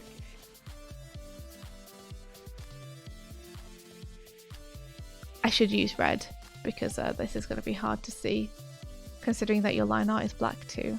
Sorry about that. Boop, boop, boop, boop. Very rough hand. Please excuse my drawing.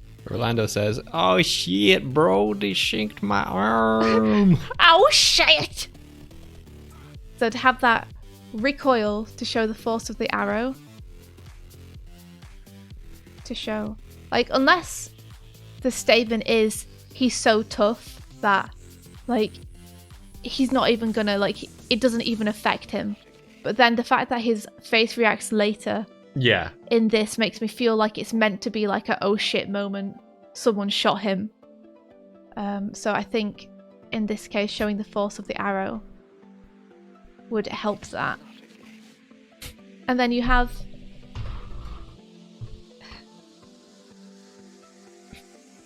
Mike is showing me a picture that David has sent.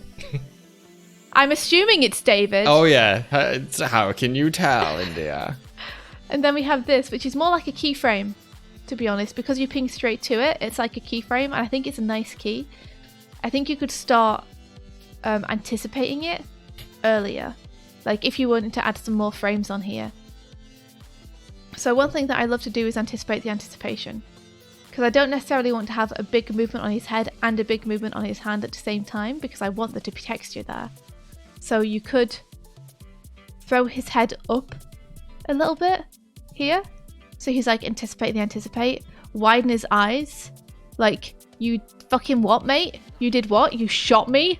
I, Sir Wolverine of Wolverhampton. Sir Wolverine of Wolverhampton. And then when you Like you would hold. Let me add the hold on here.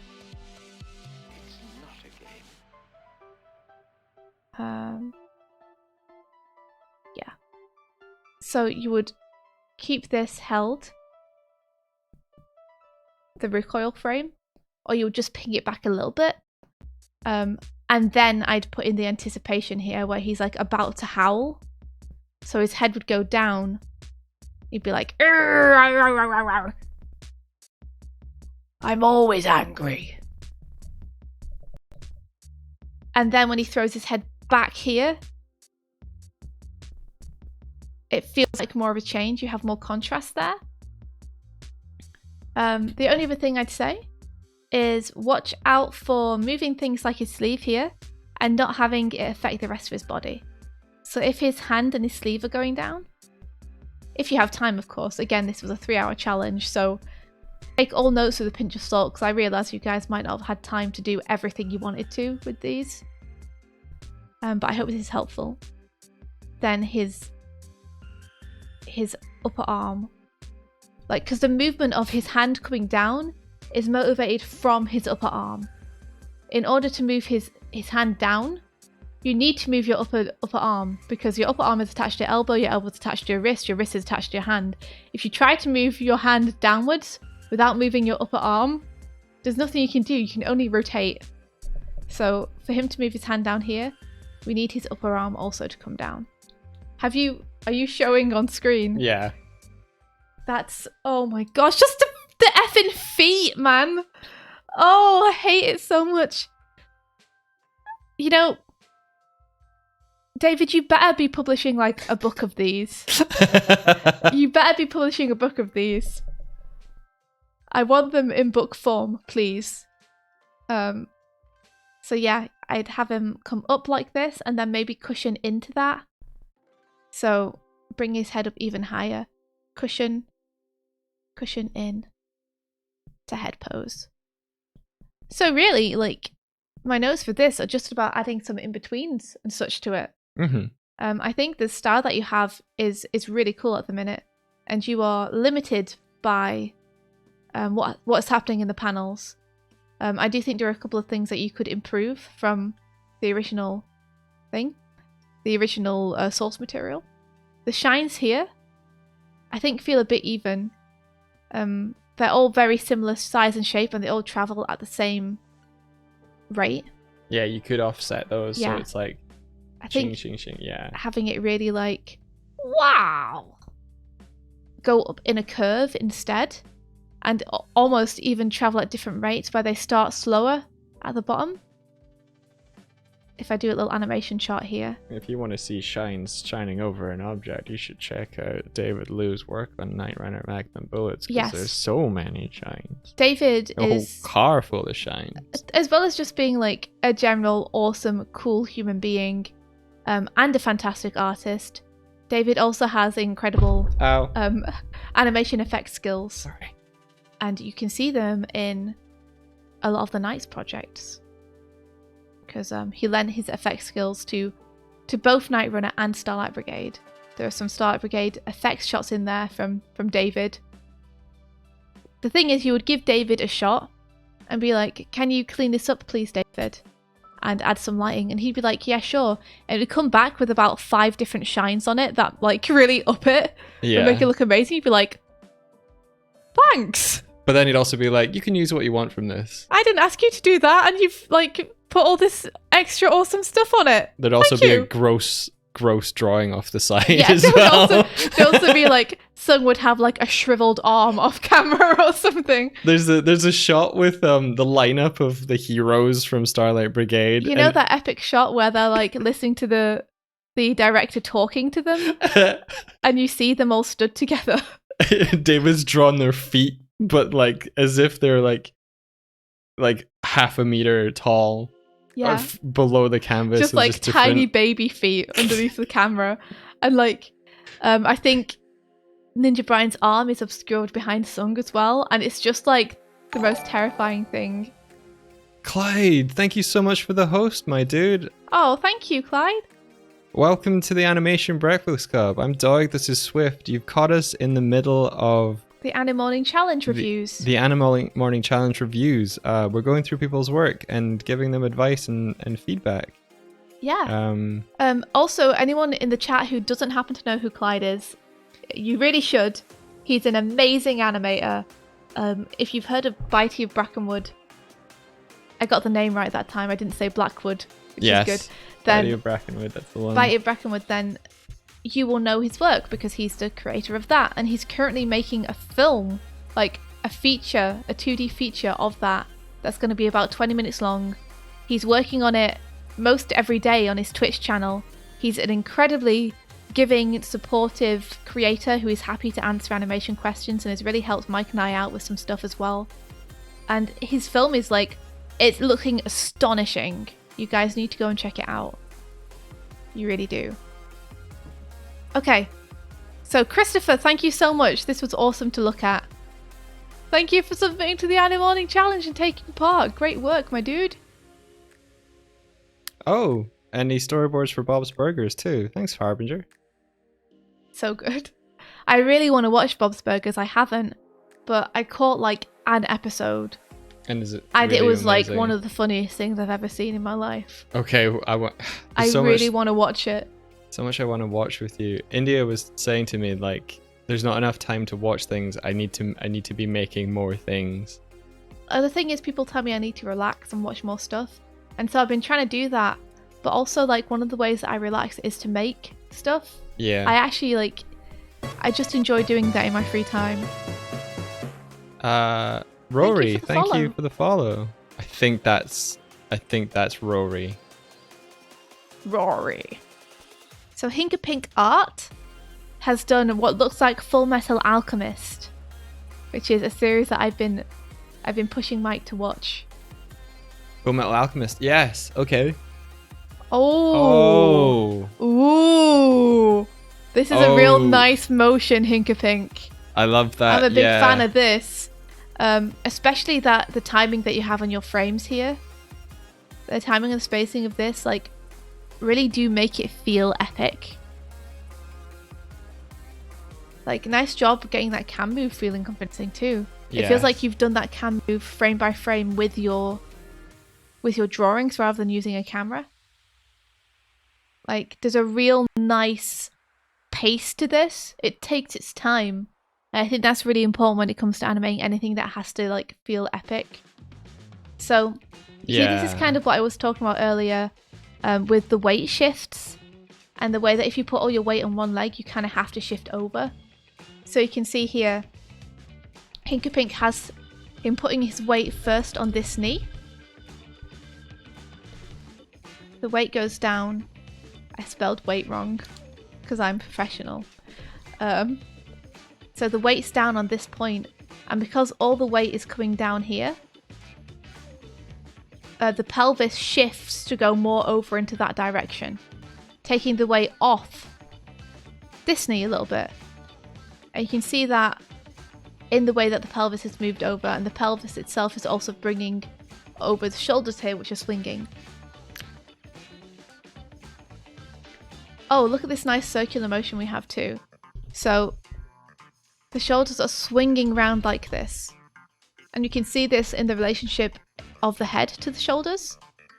So you can see, as I was talking earlier about drawing through the shoulders, we know that the head is down here, both because of the position of the nose, which is a really great anchor point, which shows us where everything is, and because of how the head is overlapping the shoulders, we can see that we're looking kind of down on it more.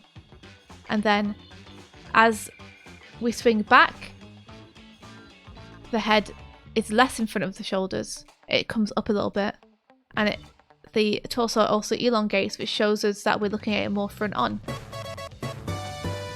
Thank you for the follow. Welcome to the Animation Breakfast Club. If we look at a torso like this, and that's its top view, then when we are looking at it 3/4, it's more like this, which, as you can see, is squashed in comparison to when it's face on. So this is how we are getting the impression here that Ed, which is the name of the character, is leaning over here and then straightening up here. So he puts all his weight on this, his left leg, or the screen left leg, and his pelvis is over the top of that. And as that happens, he's now safe to unfold this leg because all of the weight is over here. Everything is here. So he can move this foot freely. So watch what happens once he puts his foot down. His weight shifts back over. Because now he's putting weight down on this foot, on the heel here. So it feels really convincing. We also have a little bit of an over action here on the waist. You can see it goes up here, and then the next frame it's going to go down to really sell that weight. I think one thing you could do is I'm seeing this hand that you're resting on his knee. It's a really nice pose, by the way. The silhouette is very readable. Yeah. Which really helps to sell it. Is I think you could have his hand like linger in the air just a little bit before pushing down on the knee. And when you push down on the knee, it's going to bring this elbow up. It's going to have the hand go down. Just because right now, going straight from... Thank you very much for the follow. Thank you. Going straight from this position to it just being on the knee, feels like we're missing the chance to show the impact of that going down on the leg and the reaction that would have in the body itself. So I would say maybe have one frame of it or 2 frames of it up here and then have it slam down there. And that would be reflected in the shoulders too, which would be like, bam, now we're up. This shoulder's up. And now, like, you can see that this feels, it feels real. It feels like you've like thought about this and referenced it. So I feel like we're losing a little bit of the force here. I think the camera's starting to move here. Yeah, so the feet aren't being displaced. This is actually the camera moving. If you had a floor plane in here, I think that would help a lot in showing that he's not being displaced, that it's actually the camera that's moving up. So I think it would be worth like maybe just putting in a little indication of the floor so that when this happens and the floor moves down, you're like, okay, the camera's moving. Yeah. But he's staying in the same place. You're losing a little bit of the force on this hand here, and I think it's because the wrist now feels straight. Which would, yeah. Which it would still be draped over, I feel. Like this. It would even be pushing like further down with the heel of the hand to get that like lift. Like the fingers might come a little bit more over here like this. As like Mike says, the heel of the hand pushes down. Let me just adjust the rest of the hand, the arm around this. The people who are coming to service the apartment are late, which suits us. Yeah. Because it means we get to have more of this in. Let's see what's happening with his shoulder here as well. I just want to let you know, India, that we're at 99 viewers. Holy guacamole, what? Yeah, so thank you for like... Guys, this is the most views we've ever had. Ever. Ever. Big thank you to the raiders. Oh, it dropped. Awesome. Look, you scared everyone off. I did. Shit. But thank you for the follow. Thank you so much, Clyde, for the raid. I think that follow count is mostly down to you, my friend. Again, please, everyone, do check out Clyde's Twitch channel and his work. He so has friendly. A lot of followers for a reason. Okay, little thing. When I was studying university, I saw Brackenwood, and it's one of the things that went, oh, I want to make animation, because I had previously been like, I want to make games, and then I was like, oh, but animation though, and it's so weird and awesome to like be able to reach out and just say like hello and be able to talk to someone I've admired and went, oh wow, they are doing it. They're making their own stuff. They're just doing it.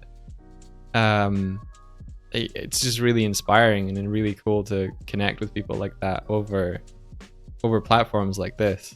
Like I recently learned that he's been streaming for like 10 years. I'm like, how did I not know that? I'm glad I know that now. but it's been really cool to just say hello to him and thank you for the support back. You know, what a cool dude. Absolutely, what a cool dude. Yeah. We're very lucky to have met so many amazing supportive animators who have like been very kind to us and supported our work. We're forever thankful for that. And of course, everyone in the chat as well. You guys all rock. Thank you for making these mornings such a pleasure. And thank you everyone who has submitted to the Animorning Challenge. Looking through your work is so much fun and so wonderful to see all the creativity. So yeah, if you want to keep the shoulder up a bit more, you can.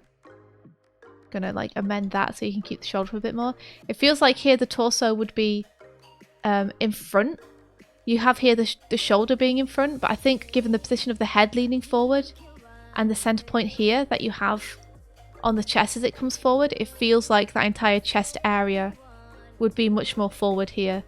So I think the seam of the sleeve would be more likely to be along here instead.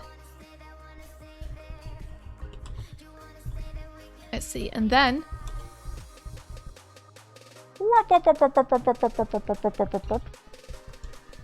yeah, I'll just say as well, like we'll be sharing the sync sketch link with you all so that you can look through and scrub through all the notes that India's making, as well as seeing all the beautiful animations that people have submitted. yeah.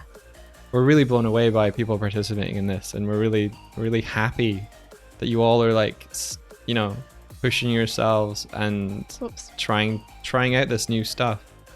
Like really cool stuff, you guys. Yeah, wonderful stuff. Like, I mean, well, you guys have seen. You know how cool everyone's work is. It's incredible. There we go. Scholas, yeah, you can enter with a 3D animation. Please do. Absolutely. Like, you're welcome to choose any medium you like. The main thing is just to get people like pushing outside of the comfort zone, and give them a reason to make things in short amounts of time that they can put on their reel and develop into more stuff if they want. Because so often it's so hard to find the time to do these things. So being given a challenge where it's set for you and you don't really have to think about, oh, what should I do for my reel? Oh, it's so much pressure to think about, you know. If you can just be given a starting point, yeah, and 3 hours to do it in, then it can make it feel much less overwhelming and much less like a mountain that you have to overcome. We're just bigging up our own challenge, but I think it's like well, what has helped us. It doesn't even have to be our challenge. It's just the challenge. Yeah. Anything you do, like 11 Second Club is the same. This is what we found have helped us in the past. Yeah, it's just like 11 Second Club has the time limit of a month rather than, 3 hours, but it's the same thing. Small challenges are huge in learning to develop your style and learn to become a better animator. Small projects are what got Mike and I the jobs that we have at nights. Yep. So yeah, this is lovely. What a lovely movement. The way that the his claw drags here too. Calling it a claw, but it's actually more like he's used alchemy to turn his arm into like a dagger or spear. I think you could swing it out a little bit. You know what? No, never mind. It's nice. Because you've got this nice arc going in and up here. Yeah, it's an S motion there. On that, which is real nice. I think Hinkapink's art... I think Hinkapink Art said that they took reference for this as well. Oh. So I think we're seeing some of that, like... It shows. And it shows not in the way that I'm saying, oh, this is rotoscoped. I can see that you've used reference for this. It shows in the way that this motion feels convincing, naturalistic, believable. All the good words have come from you using reference for this. So what you can see India doing here is like taking maybe what you had in the frames that you had, but then you add those exaggerations and those intentional like arcs. That is where it pushes it from something that is realistic to something that is believable. With animation, exaggeration is key to really communicating, like really feeling the motion in order to get that snap and that pop and that snatch and that pop in. Yeah, you snatched and pop in. Yeah, this is how you like analyze what you're seeing, observing it, and then interpreting it through that lens of your own personal expression. So what I've done there is I've just dragged this frame a little bit more on the hand, on the left hand side hand there, just because this frame, the bend in the arm is very similar. So I think that you could get a little bit more drag out of that, which would make his arm feel a little bit heavier. And then we have this straightening up, and you can see again like the realism that comes with taking reference as his weight goes from being predominantly on this leg, which is where the weight is, over to him settling and his pelvis going backwards in space here to rest more on this leg. Because this foot now, we know from the way shifting his weight, has planted. He's put it down. And now he's leaning over there. And that's him taking his hand off his leg. I think you could separate the arm in the silhouette a little bit more there. Just answer Talv Monster. We do this every Monday for the Animorning Challenge. The Animorning Challenge is a relatively recent thing. We've done it for about a month now, maybe just over. And every Monday we look through people's submissions and give advice and critique. The sync sketch thing, this is the second week of it. Sync sketch is great. I think this really helps India like put her words into demonstratable. Yeah. It makes it take longer, but I think it's more useful, and also we can link people to this afterwards, which I think is a huge help. What is this, Loki? Nice, like super nice, super nice. David's just spent his time rendering the feet. Of course he Sonic. has. Of course he has. He just likes to torture us. If this is something you'd be interested in participating in, Talv Monster, then check out the hashtag Animorning Challenge on Twitter to get a feel of like previous entries and everything like that. This is a new thing, but we're trying it out and really enjoying the process. I think analyzing things and breaking them down is a really useful skill to do on others' work to help you understand how to apply their approach to your own. It's not copying, it's like digging into what they've done and really seeing how things are. Sorry, I'll let you. No, it's okay. I just wanted to ping out here. So given this motion of wipe, I'm assuming that Ed at this point either has a scuff on his face or he has like a bloody nose or something that he's like wiping in a badass way. So I'm just saying between these two frames, I think if you added some like ease into this, let's see, ease in. Yeah, so like ease into this and then some like, thank you for the follow. Welcome to the Animation Breakfast Club. Add some like 5 in-betweens or something between this and this. They can be evenly spaced. But I think having that like I'm standing up and then like just a slow wipe would really add to the badassery of this. It's interesting that you have this contrast narratively where it's like slow get up, slow wipe, because you know it's building towards he's probably going to go more into the fight. Mm-hmm. So yeah, I think that's a really nice. You just had a whole body motion where everything's been moving, and now to just like focus on his face and have like this moment of quiet in the animation, I think would be real nice. Yeah. If you wanted to add a few more frames in there, just to have him like really slowly just wipe, Edward Elric, wipe. Yeah, this is beautiful work. Really, really gorgeous. Very convincing motion. Great use of reference in order to make something feel solid and realised. So we're moving on. Great job, Hinky Pink. Thank you. I love Fullmetal Alchemist as well. You know what else I love? The Adventure Zone.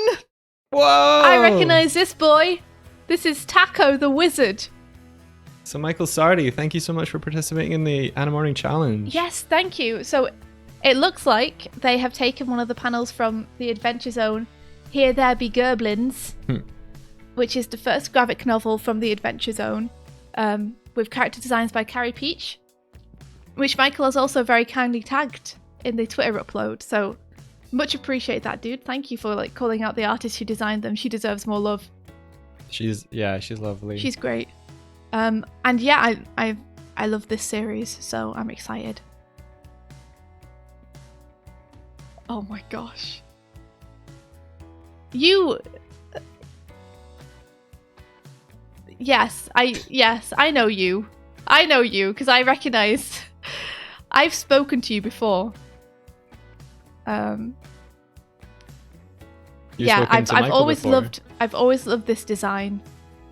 Like I feel like I recognize the way you draw. You can correct me if I'm wrong, but I feel like there's something in these drawings that I recognize as being your style.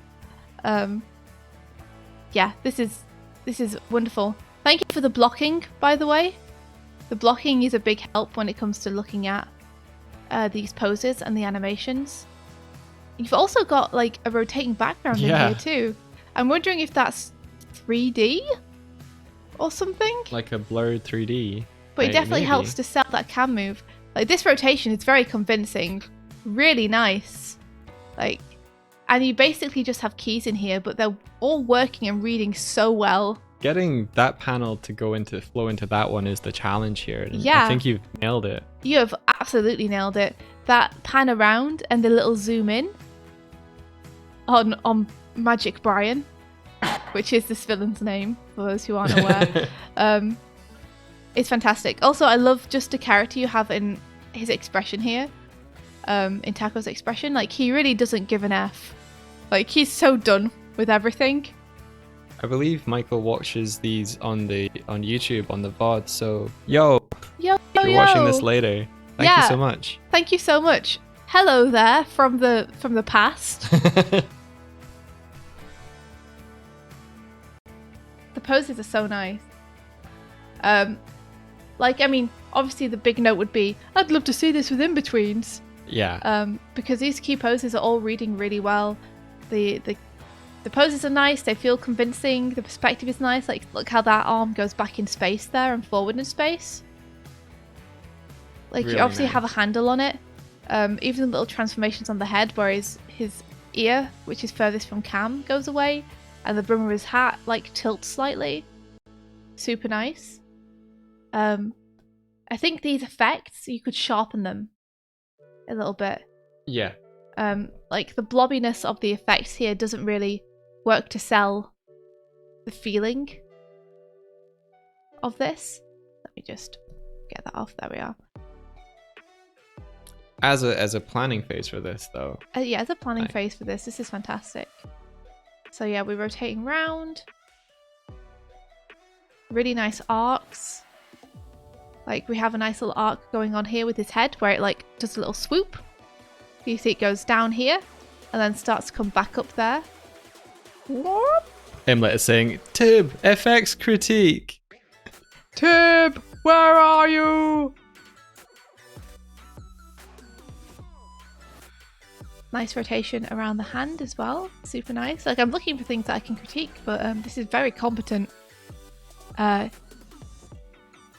so here I think, because this next frame is really nice with these effects coming like from behind the camera, because I feel like they're super big going into small, like going into perspective, you know?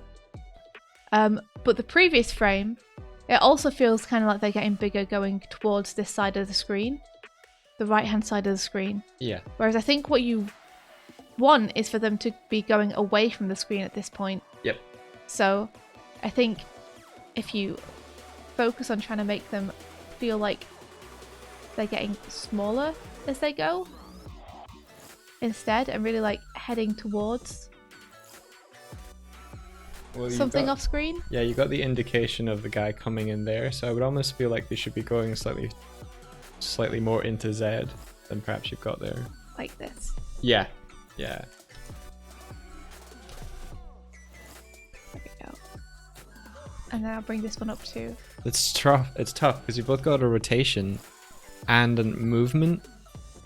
So whenever you have like things moving and the camera moving away or toward them as they're moving, the rates of movement between the two. Sometimes you can have the camera move too fast, and it feels like the thing that's moving slows he's down not gonna get away with as this. it eases back and forth. Dark Rising, thank you for the raid. Thank you. Welcome.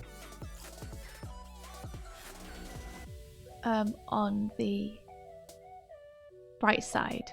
Welcome to the Animation Breakfast Club. We're going through Animorning Challenge participants entries, and at the moment we're looking at Michael Sardi's. On this frame.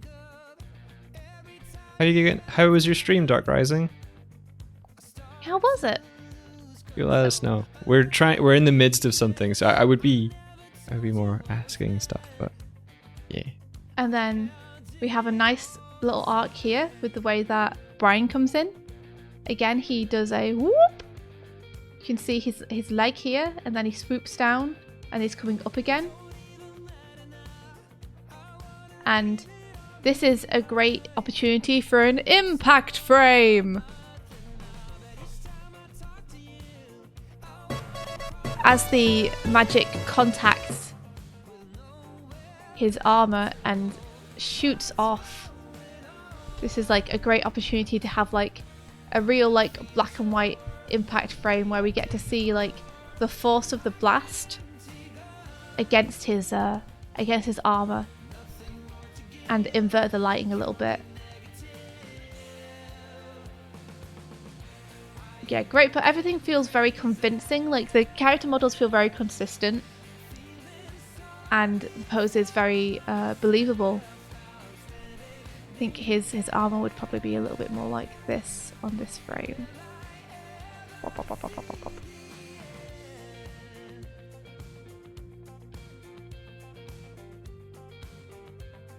Good on And you, look at Swifty, this. by the way. Just all these drawovers. You a champ. Aw. And look at this, like, even his hair goes with the motion because he's rising up here in camera. And then his hair is like, whoop, I'm catching up. And he's got this great little hair cycle going on while Brian holds to keep it alive. Yeah. Which will be nice for when, I'm assuming what you're going to have here is sparks disperse.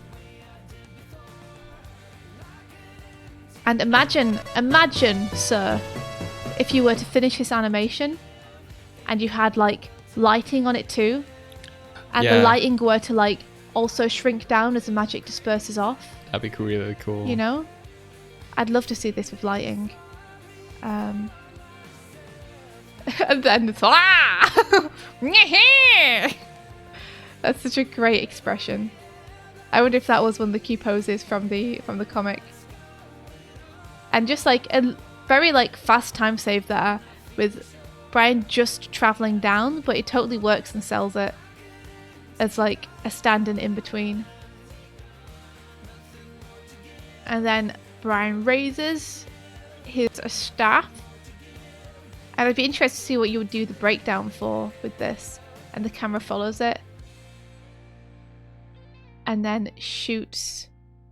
I feel like we could pull out of this much faster. Because this is a great frame to start with. But then I kind of want it to be like, "Wah! I'm firing at you with my staff. This is not what Brian's voice sounds like, but just imagine." And it's like, "Wah!" towards the camera, you know. Yeah. Like that, except, you know, drawn competently. Let me just erase that bottom bit. You know, and I guess I'd have him slightly more 3/4 than I have him there, so it's really like firing toward the camera. You could have a nice arc motion on the pull out as well. So rather than just coming like from boop to boop, you could have like it come around like this. Mm-hmm. So it's like he spins in dead depth but curves around to the right. So it's like boom. Yeah. I don't want his hair effing going wild as well, because like it's blasting. It's blasting off again, man. Yeah, because this is such a nice anticipation, and we're closing on him for like a fair while. And we haven't done a pull out yet. We've done a rotation round, which is super nice. But then to do a pwah would be so cool. Like, I'd love to see that.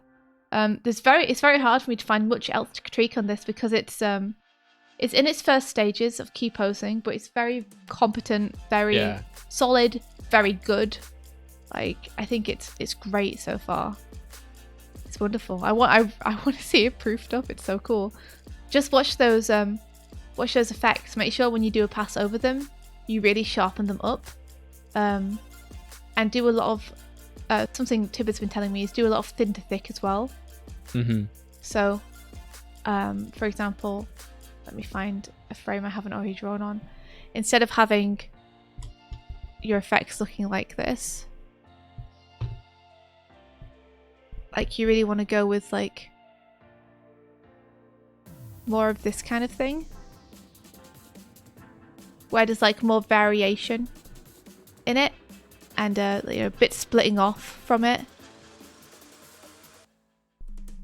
to really give it that like crispy effect.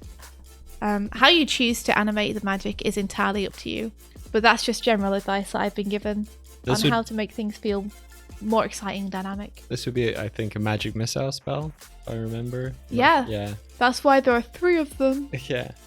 Abraca you. Abraca fuck you.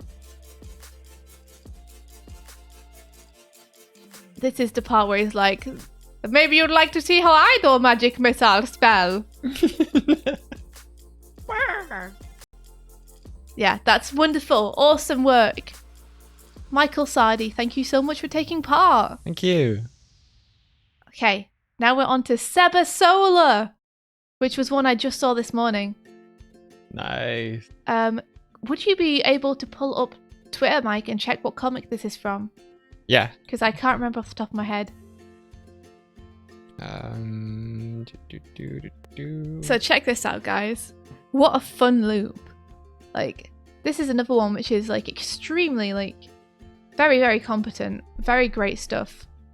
This is going to be, if I can think of any notes here, it's going to be nitpicking. And you chose something which was appropriate for the time as well.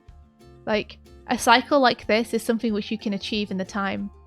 And I like that. I feel like the motion is kind of more realised because you were able to spend a bit more time on it.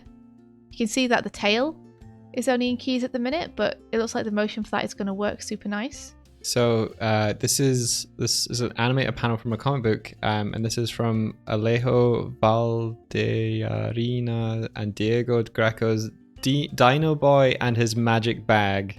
Dino Boy and His Magic Bag. So now you guys know what you need to look for.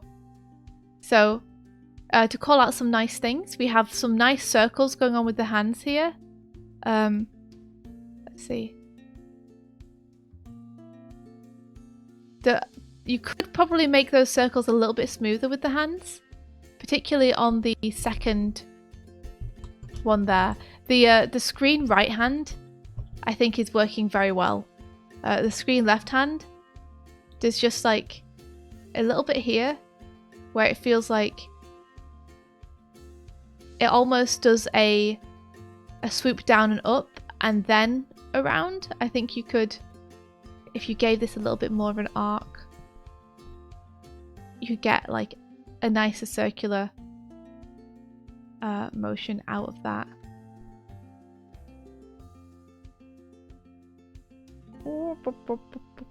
Bring it down a little bit. And then it's up here. I see it. Yeah. Like, especially if you're trying to do like almost a figure 8 thing, you want to like sweep up a little bit more just here. It's very delicate work. Like, I think it was a good call of you to take the parts and manipulate them. Mm-hmm. I'm assuming that you did this in either Flash or Toon Boom. I think that was a very good call because the movements here are very subtle. So it's pretty difficult to get them right, completely right by hand, without going over it a couple of times. But yeah, I think that would give you a nicer round motion. But to call out something really cool, Like, as well as having these round motions with the hands themselves are also like dragging and tilting with it. So you see how as the hand comes round, it's rotating as well because it's about to drag. Oh, they did it in After Effects. Oh, nice. So we have this finger coming down here and then like dragging as it's pulled back up there. Mm-hmm. It's really nice. Like, really helps sell it. This little dude's animation, the central dude's animation, super energetic and fun. Really love this run cycle. Like, really nice arcs of motion. Like, check out the arcs of motion on this foot here as it kind of goes whoop. Like, beautiful. The squash and stretch on the body too. We have a stretch frame here and then a squash frame on the contact. Sorry, the weight position. The head rotation is nice as well. I really like the extended air time here. And then the, what is it, 2 frames on the ground? 1, 2, yeah. And then up into air time again. And one of my favourite parts. Check out these awesome smears, guys! Schmears! Schmears! Like, I love smears. And look at these. Like, they're really fun. They're super fun. And they really add a lot to the motion. Like, when you watch this through. Like, look how fun they are to watch. They really add a lot. Clever use of looping too here on the bottom to give the illusion of speed over this flat plane. Mm-hmm. Like, that's super cool. If I was gonna propose that you add something, then I would propose that you add a shadow.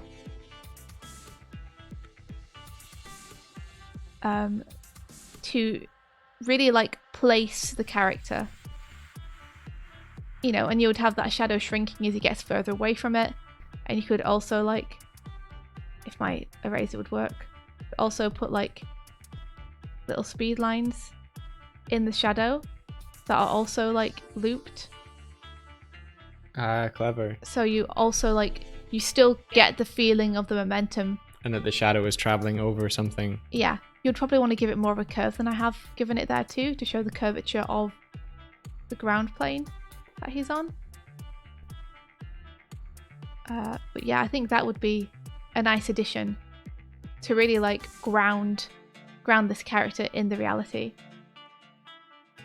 I'm interested in reading this comic book though. This looks really fun. It really does, yeah. I like the style of the character as well. So that's Dino Boy in his magic bag. Yeah. Which is a fun title. It is. Look how the head is being used for rotation as well with the nose there. Super nice. Oh, super cool. Yeah, it's super nice and solid. Like, I don't have too much to say about it because it's just really well executed. I like the little bounce here as well with the guy in the background. He has like this spooky little bounce from side to side where he like has a hard accent or he has a hard corner here. I guess what I'm trying to say is that his spacing is closer in the middle, so he kind of pings off each side and it makes him look really jaunty, which I like. He's like evil and chasing this dude, but also he's kind of like jaunty about it. Everything is so playful and fun to look at. I think it's wonderful. Like, fantastic job. Great loop. I'd love to see this finished up and coloured as well. I'm very curious to see what this final character would look like as well, considering I've never read this comic before. Yeah, wonderful work, Sebasola. You did an awesome job. I love this. I hope that you take it a little bit further because what you have right now is an extremely strong base to work from. Everything at the minute is working super well. Like, the small things I have to say about it are, like, again, they're very much nitpicks. You know, you have a great thing going here, and I hope to see more of it. Great work. And then we have Titan Robo Duck. Titan Robo Duck! Titan Robo-Duck! I think if I give this a refresh before you start, India. Yeah, we have 2 more in the list so far, and I know that I saw Palbros on Twitter just now. Palbros is there for me. Okay, cool. Yeah, Palbro at the end. I think we've got 3 more, and then. Thank you for hanging in there with us, guys. We appreciate it. I think it was definitely a good call to spend this entire morning doing this. Yeah. Also, I think the maintenance people aren't coming. I don't think they are. This happens frequently, or used to when they used to come every 2 weeks. They would be scheduled by our flatmate, but then either wouldn't show up on time or wouldn't show up at all. I mean, Tibbs is saying maybe they're not coming because of social distancing measures, and we agree. We've not had them coming for the last 6 weeks, so I was surprised when Declan was like, "Oh, they messaged me." So we'll see. Yeah, apparently Declan arranged with them to come, so it's kind of odd that they haven't without letting people know. I mean, it's fine with me. I personally would prefer to. I prefer to do this. Yeah, this is better to me than having to sit outside for 2 hours, and not be able to do anything. So let's have a look. This is Titan Robo-Duck, and do we know which comic they've done? No, but they're there, so let us know, Titan Robo-Duck. Yes, please let us know. So here we are. Does Declan still have that jar of decaying batteries by his desk? He sure does. Yes.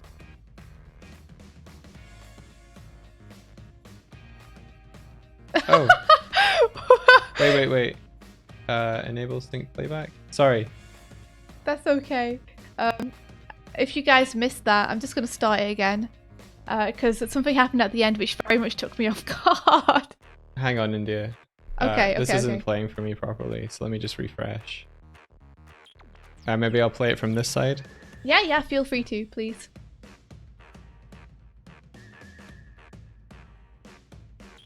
Let's see. Alrighty.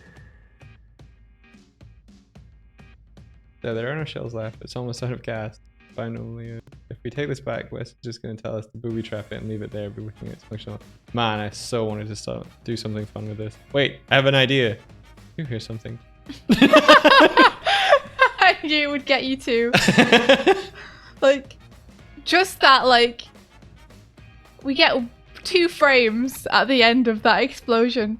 I mean, it's very funny because of that. I feel like you might want to hold that end bit a little bit more, just so that it can register with people what happened.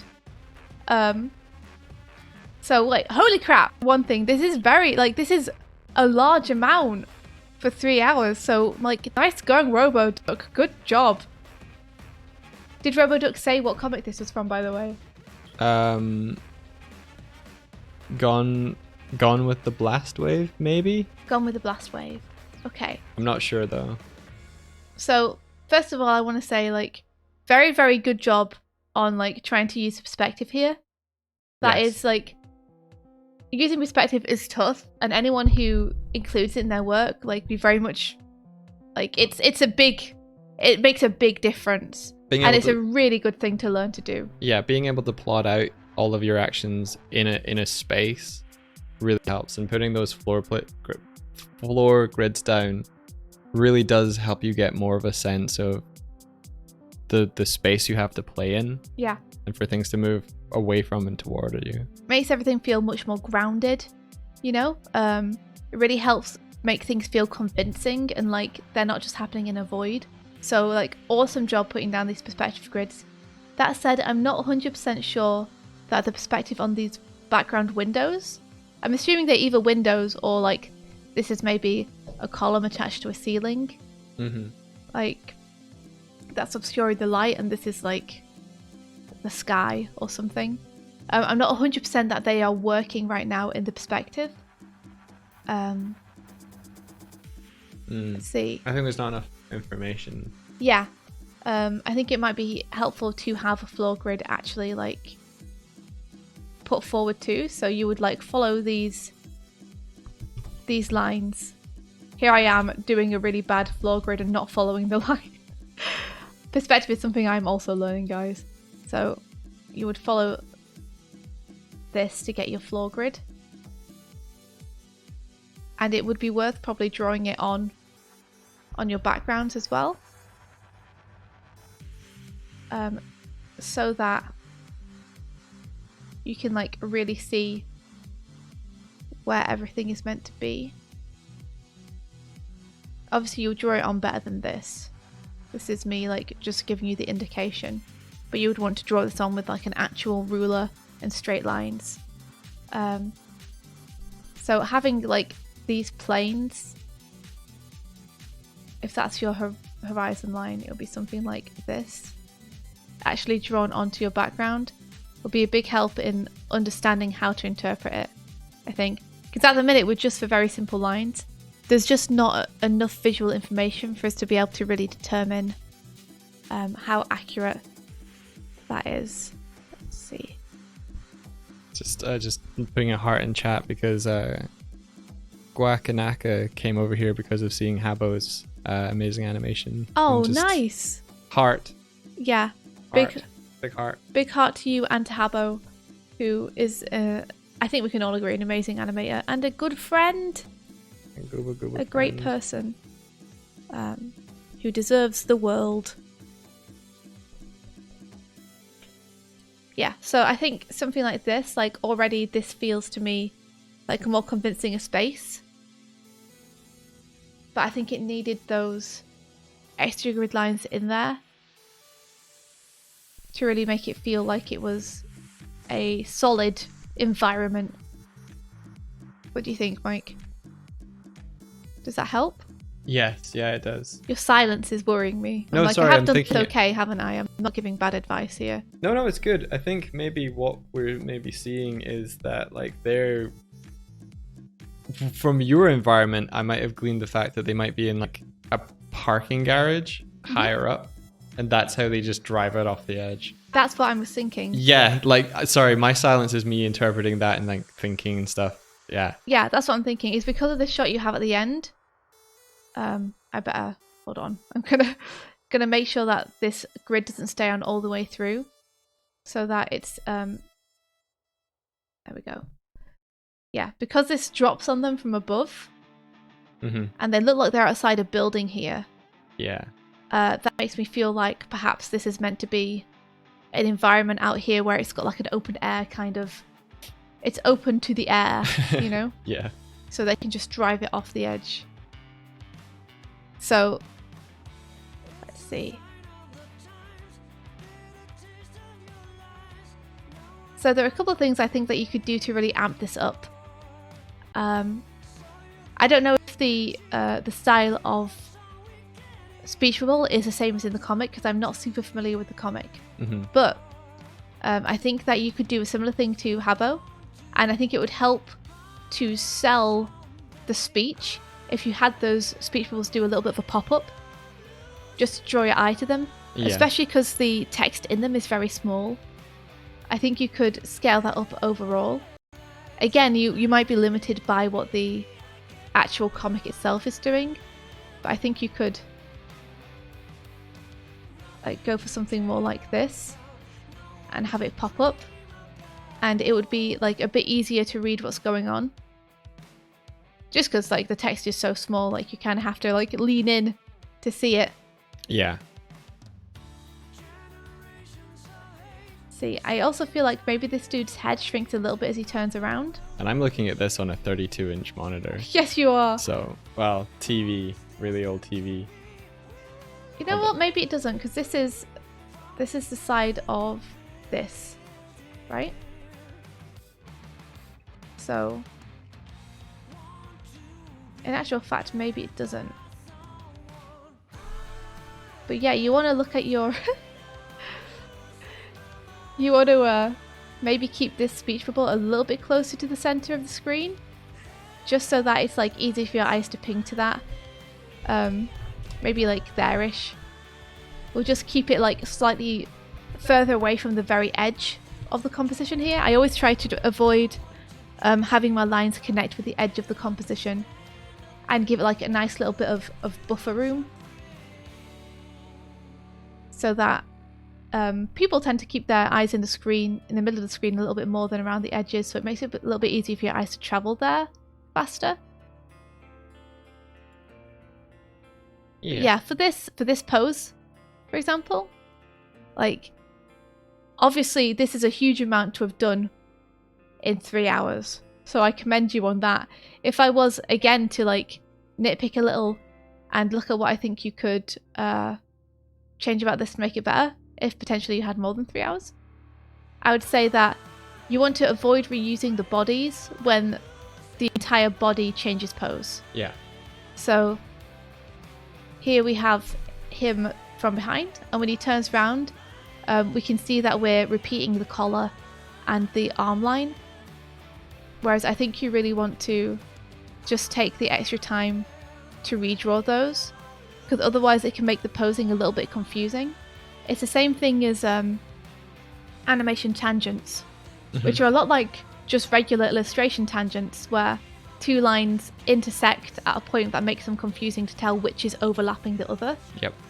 So, for example, when you have like a hand tangenting with a knee, and you're like, is the hand on the knee, or is it like just in a space hovering above the knee but just drawn that way? Yeah. So you want to make sure things are overlapping properly. Particularly on frames that hold. Yeah. On animations, you can get tangents between frames.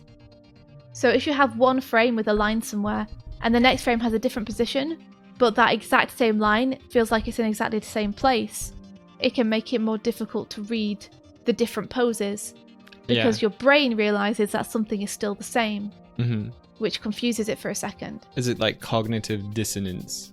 Yeah, a little bit. I don't know if that's actually can be applied. Porky Boy, you're still here. Awesome, cool. Yours is coming up very soon. We're sorry for the delay. Like, I want to make sure that I look over all of these properly.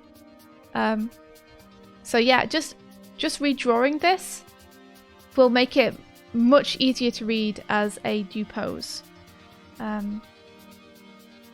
You know, the only times I generally reuse between frames and keep something the same is when that thing is meant to be the same. Yeah. Like, because that's much easier than redrawing it, trying to redraw it exactly the same again.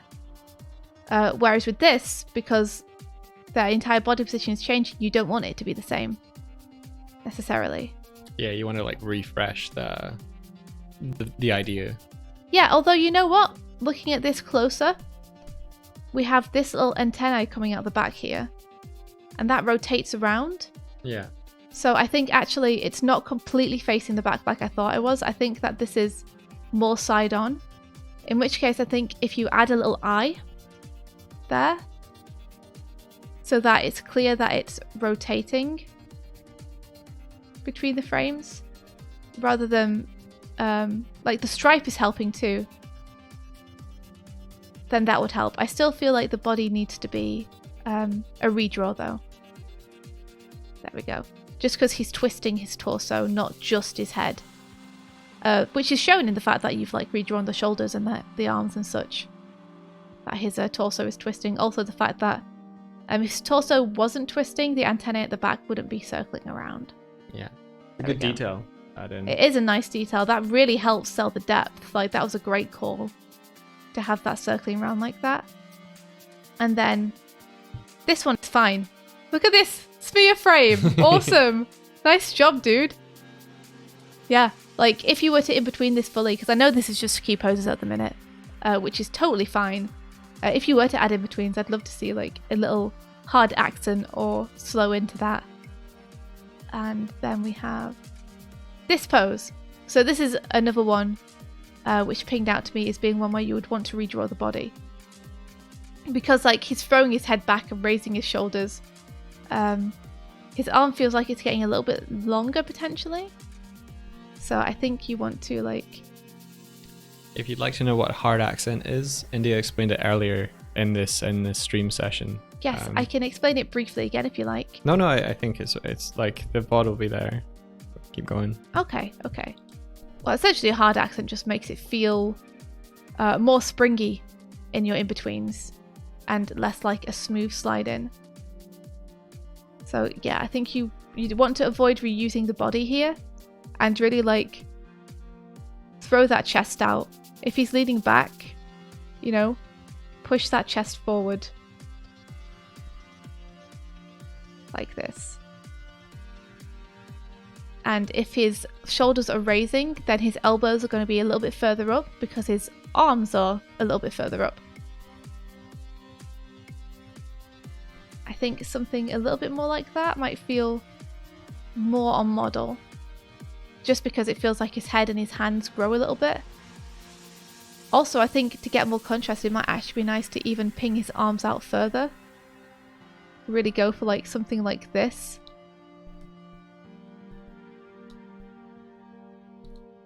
To really show his exasperation.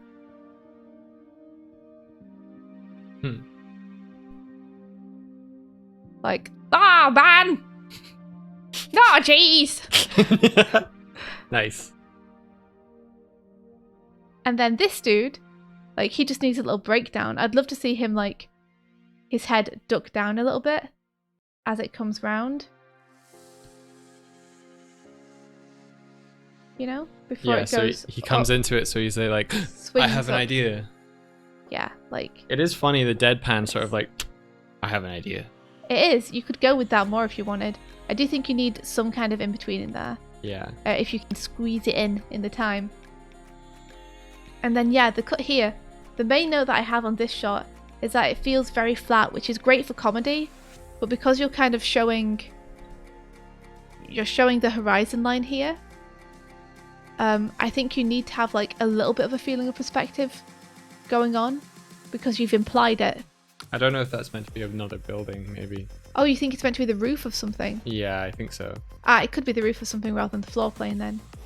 Yeah, because I think this is flat on framing. Yeah. Judging by the building they're next to. In which case, let me think. It definitely works better in that case, but I think it would be nice to have a little bit more of an indication. Like, say there's like a little gap between buildings. Here.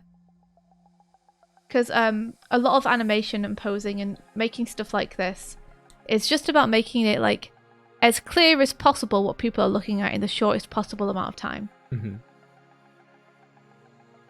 So like imagining that this is in perspective here. Having like, because we're like, what, this is at eye level? Yeah. So we might just see the very bottom slither of this.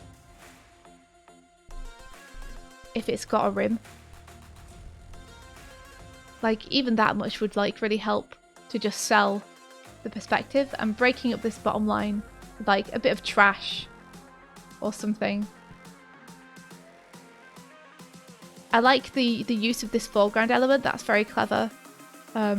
Both to overlap this and add depth, which makes a big difference, and also to overlap them and hide their feet, because feet are a pain to animate when you have to draw someone walking. Yeah. So that was a very smart choice, and I like the way that it adds this extra level into it, and the way, like, especially the way this overlaps. I think you want a few more things just overlapping here, just to like show. I really want to show this is a building, you know. Mm-hmm.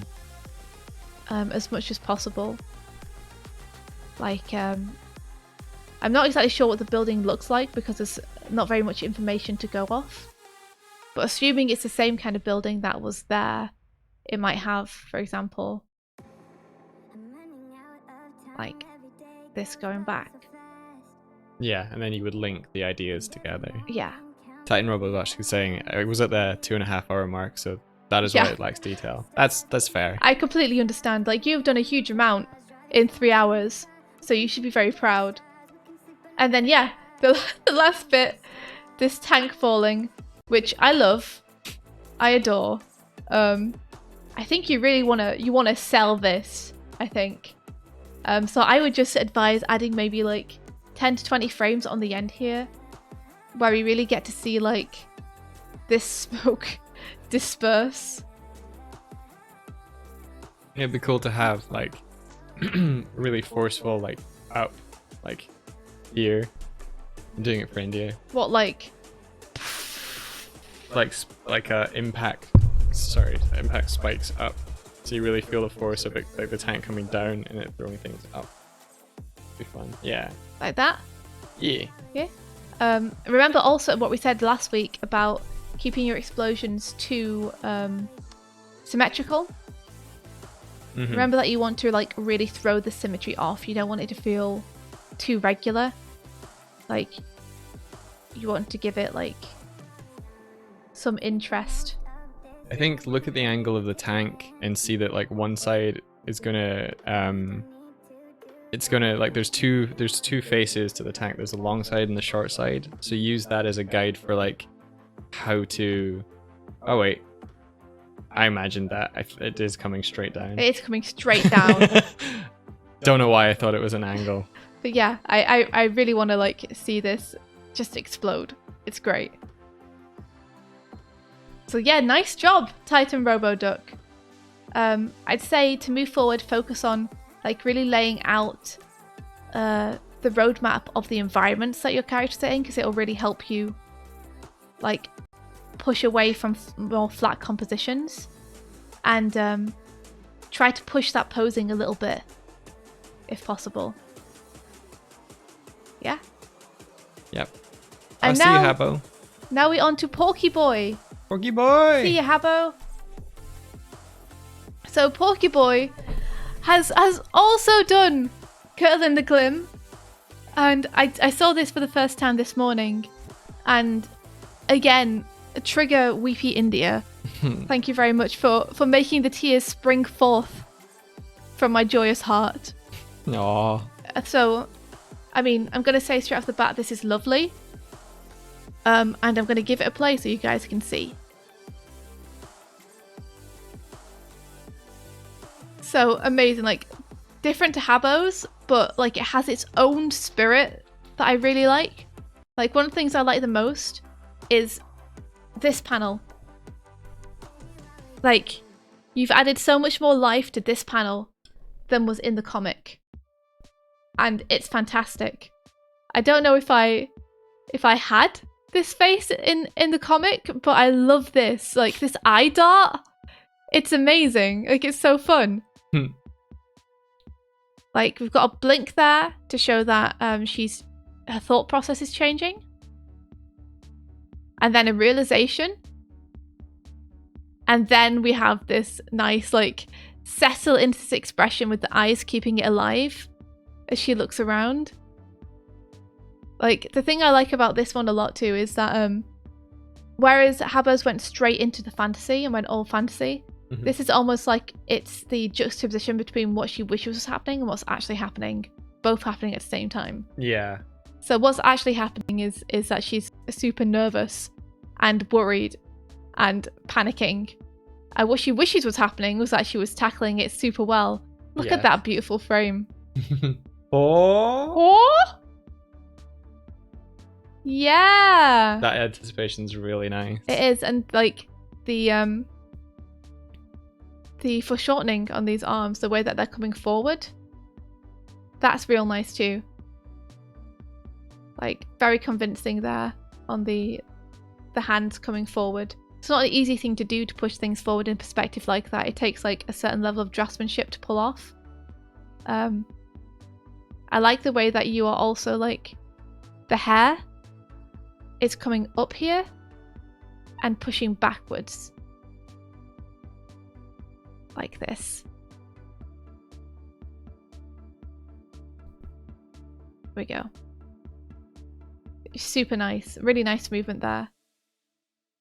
I think you could trail it a little bit here if you wanted to. Just like have the end whip around a little bit.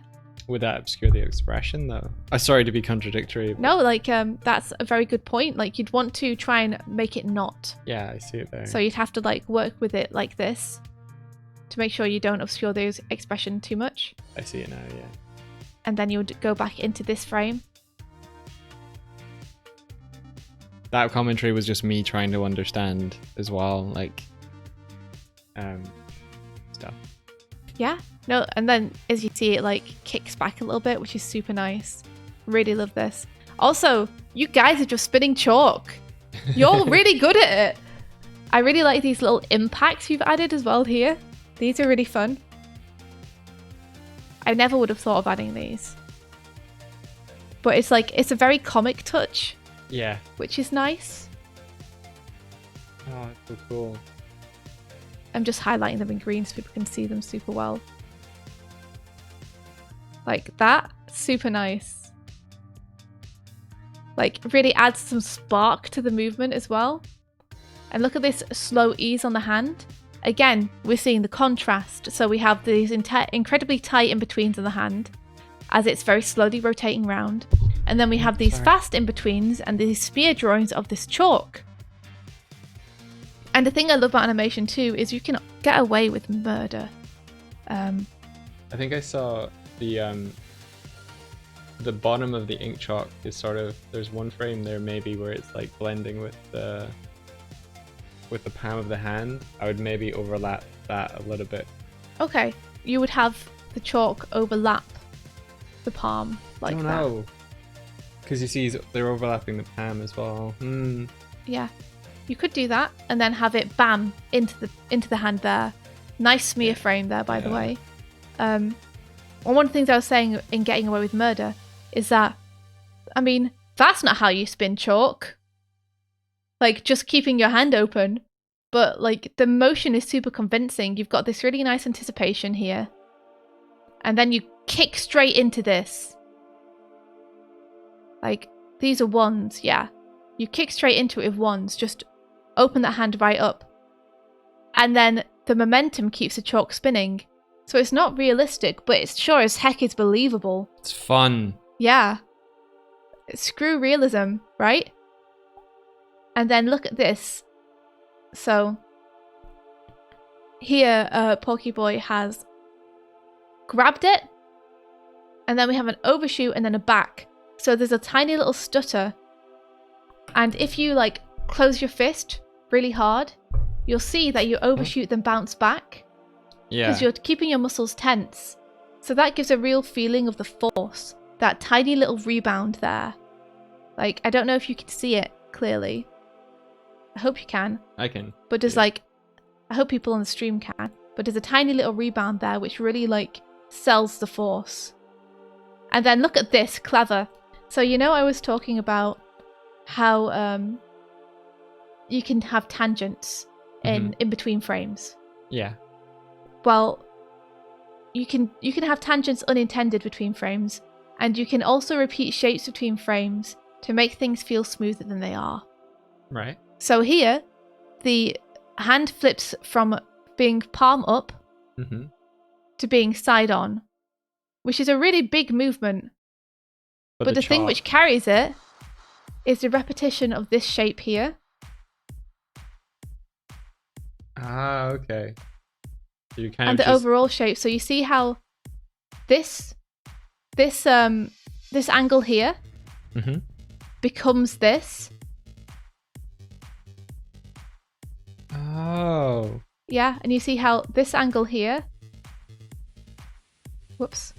becomes this. So you're repeating the shapes. But the whole the this form angle of here, it is changing. So the shape as a whole feels quite similar, even though the drawing itself is very different, which makes it feel super smooth between the two, even though there's drastic changes happening.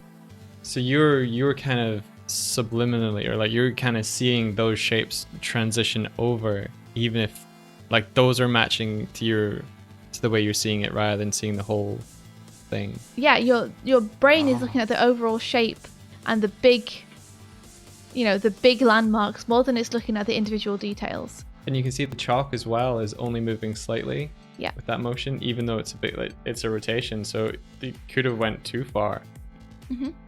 Yeah. Ooh. So like that's super cool, really nice. Can you write repeating shapes on the frame? Just thank you for reminding me. I sometimes forget that if you look back over these notes, some of them are just going to be scribbles, like insane scribbles.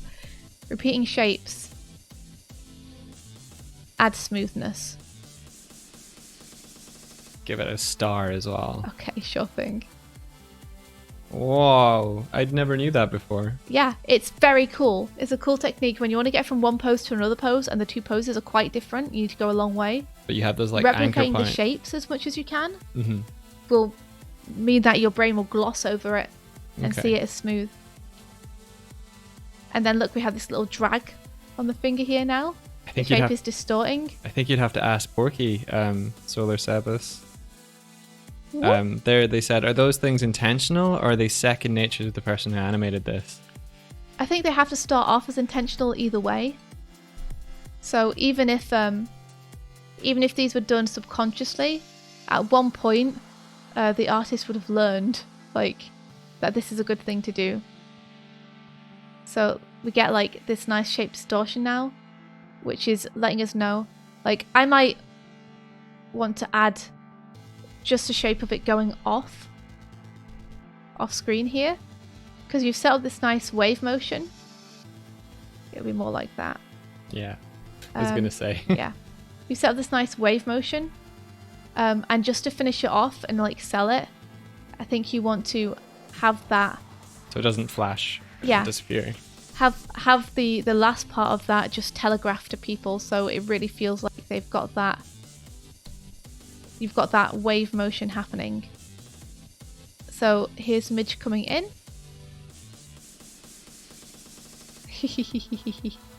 I really love this frame. That's such a fun frame.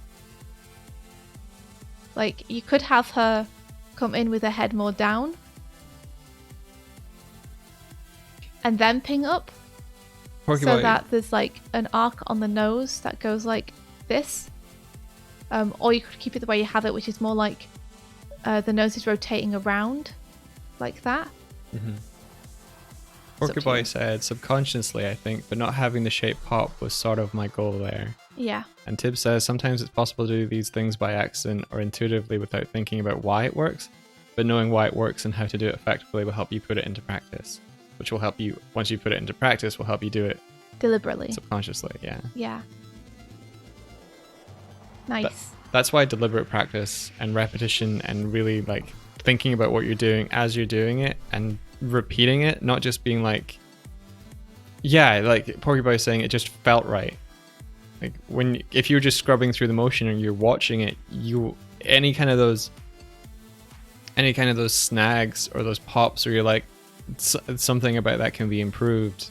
You're learning why animation feels good to you at certain points because of those. This is why it's so helpful to look through them like this, you know. If you've ever read the book Subtle Knife, it makes me think of that, where there's a character who has a knife and they can drag their knife through the air and they feel snags in the air for where they can cut into and make a portal, but they're just like sensing and feeling it out. It's just that building that gut kind of like, oh, that feels like a snag, or oh, that feels like it could be improved here. Yeah. No, I agree. Like there's a lot in the gut, you know, about animation. There's a lot of feeling that goes into animation because it's an art, you know. There's no precise answer. There's a million different ways you could animate something, and finding what feels right to you is part of what makes up your style as an animator.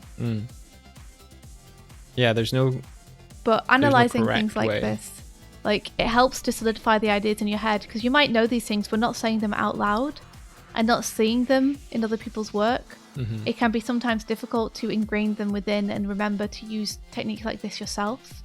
Yeah. But like Tib says, becoming aware that you're using them or aware that they exist is the first step to being able to deliberately implement them. And then eventually just subconsciously deliberately do it because you know it's going to work. It's almost like you don't know what you don't know. You start to know what you don't know. You know what you didn't know, and then you forget what you've known. Well, the way that I always liked it was it's unconscious incompetence. You don't know what you don't know. Yeah. Like you don't know, you know, that you are missing a bunch of stuff. Then conscious incompetence, you realize that you're missing a bunch of stuff. Then conscious competence, I'm going to make a conscious effort to get better because I know I have things to improve. Yeah. And then unconscious competence, where I've done this enough now that it's become second nature to me, and I know what things will work with this, or which things have the best chance of working, you know? That's a really good way to frame it. I didn't come up with that. It's still a really good way to frame the thinking. So this is a beautiful anticipation for the anticipation that's now going to happen. She's going to squash down. So she's pinging up. This frame is super appealing. And then we have a smear frame where she goes down into this little mischievous expression. And the camera's also zooming out here. So she's not losing... I keep wanting to say meat, but that's such a weird way to put it. She's not losing dimensionality. Volume? She's not losing volume, thank you. She's not losing volume, but the cam is zooming out, which is why she's getting smaller. I'd say the eyebrows here, rather than have them like kind of smear into it, I might be tempted to just like ping them up even higher. So the eyebrows have like another anticipation before they just slam down, they hammer down. Again, that's about doing kind of opposing action. So her face is traveling down and smearing. Her eyebrows are still traveling up in anticipation. So brows and face. And then we have opposing action. Le petit monon, thank you for the follow. And again, this helps to add texture and interest to your shot, because it means not everything is moving at the same rate. And I think that makes a funnier expression on this frame. Unfortunately, that's often my reason for doing things, is just I think it makes a funnier expression on this frame, is a frequent excuse for me making things the way they are. So yeah, then we have this nice little squash down. It's an ease, and she's coming out of it here. Like, I'd be tempted here, between these two frames, because the shapes are so similar. We're getting, there we are, we're getting an animation tangent. Here you are, guys. So, this line here, very close to this line here. And it makes it feel like her head is shrinking in a strange way rather than getting further away. Okay. So what I'd suggest doing is changing up that frame a little bit more. So I'm seeing that you're having her coming backwards here. So I suggest maybe having her just come backwards a little bit more. Tibbs is making fun of you. Make How sure you dare. pay attention to Midge's juicy sirloin. Don't want to lose the meat. Oh, it's because like I think I read in a book somewhere once that that the person I was reading the book of was referring to it as keeping the same amount of meat in different shots. It might have been Richard Williams. And ever since then, every time I think about maintaining volume, the word that comes to my mind is meat. And like it always makes me stutter, because every time I try to talk about it, it's like it feels so weird to talk about someone's meat. Yeah. You know? I just want to address, Solista says, Doig Swift, where can I read your comic? I didn't know of it until now, and watching these animations made me really interested in it. So I've linked you there. We have a digital version of the comic that's available on our Big Cartel at the moment. It's €5. It's for 60 pages. It was written and illustrated by Swifty, and I did the colors. You don't need that extra information or anything. It's but, part one. Is one thing. So the story is not complete yet. Yeah. But that is book one, and I'll be making book two later this year. Woohoo! Also, we're not taking any physical orders in our shop at the minute, just because it's like we don't want to post anything off at this time. What with the virus going around. And I keep forgetting, but it's currently on a reduced. It's on sale, and I haven't told anyone. But I'm telling you guys now, so you know, get in while you. I'm shit at salesmanship, but you know, it's usually about €8 to buy digitally. It's usually €12 to buy the physical copy, but it's €5 right now because we want to give people something to read while they're all, you know, quarantined and everything. Yeah. And I meant to shout that out. Shout that out. That's okay. Yeah. Don't worry about it. Now people here know. So yeah, I would move this head backwards a little bit more. so that we are maintaining that lovely loop that you have going back there. But I would also push down the fringe there using that so that there's not as much of a repeated an animation tangent. So watch for frame to frame. Like, I'm not sure if there's a proper name for these. Frame to frame tangents. And the way to avoid them is just to make sure that those lines don't overlap between the two drawings. Nice catch. Wait, nice receive. Oh, nice to receive. That's better. Yeah. We've been watching a lot of Haikyuu. Thank you so much, Josie, for the host. You take care now and sleep well. Thanks for coming by. I think you could push this hand forward just a little bit more. Again, these are nitpicks. There's not much I can say about this animation because it's fantastic. I think you could push that forward just to like really exaggerate the arc back that you have here with the hand coming in. Beautiful, beautiful, beautiful. Look at this. It's fantastic. I love the way that you're using the foreshortening here. Ah, the sparks and the butterflies and everything as well. And we just have a nice ease to finish off the motion, which is super nice. Just want to say a big thank you to Tibbs for grabbing all these clips for us. Really appreciate that, Tib. Sorry, and also very much sorry for the like zero notice for doing it. Yeah, we promise that we won't make that a habit. No, I'll make sure I learn how to use YouTube.-DL to grab these. Yeah. Next time there will be no work for you to do. We promise. You've really helped us this morning to make this possible. So.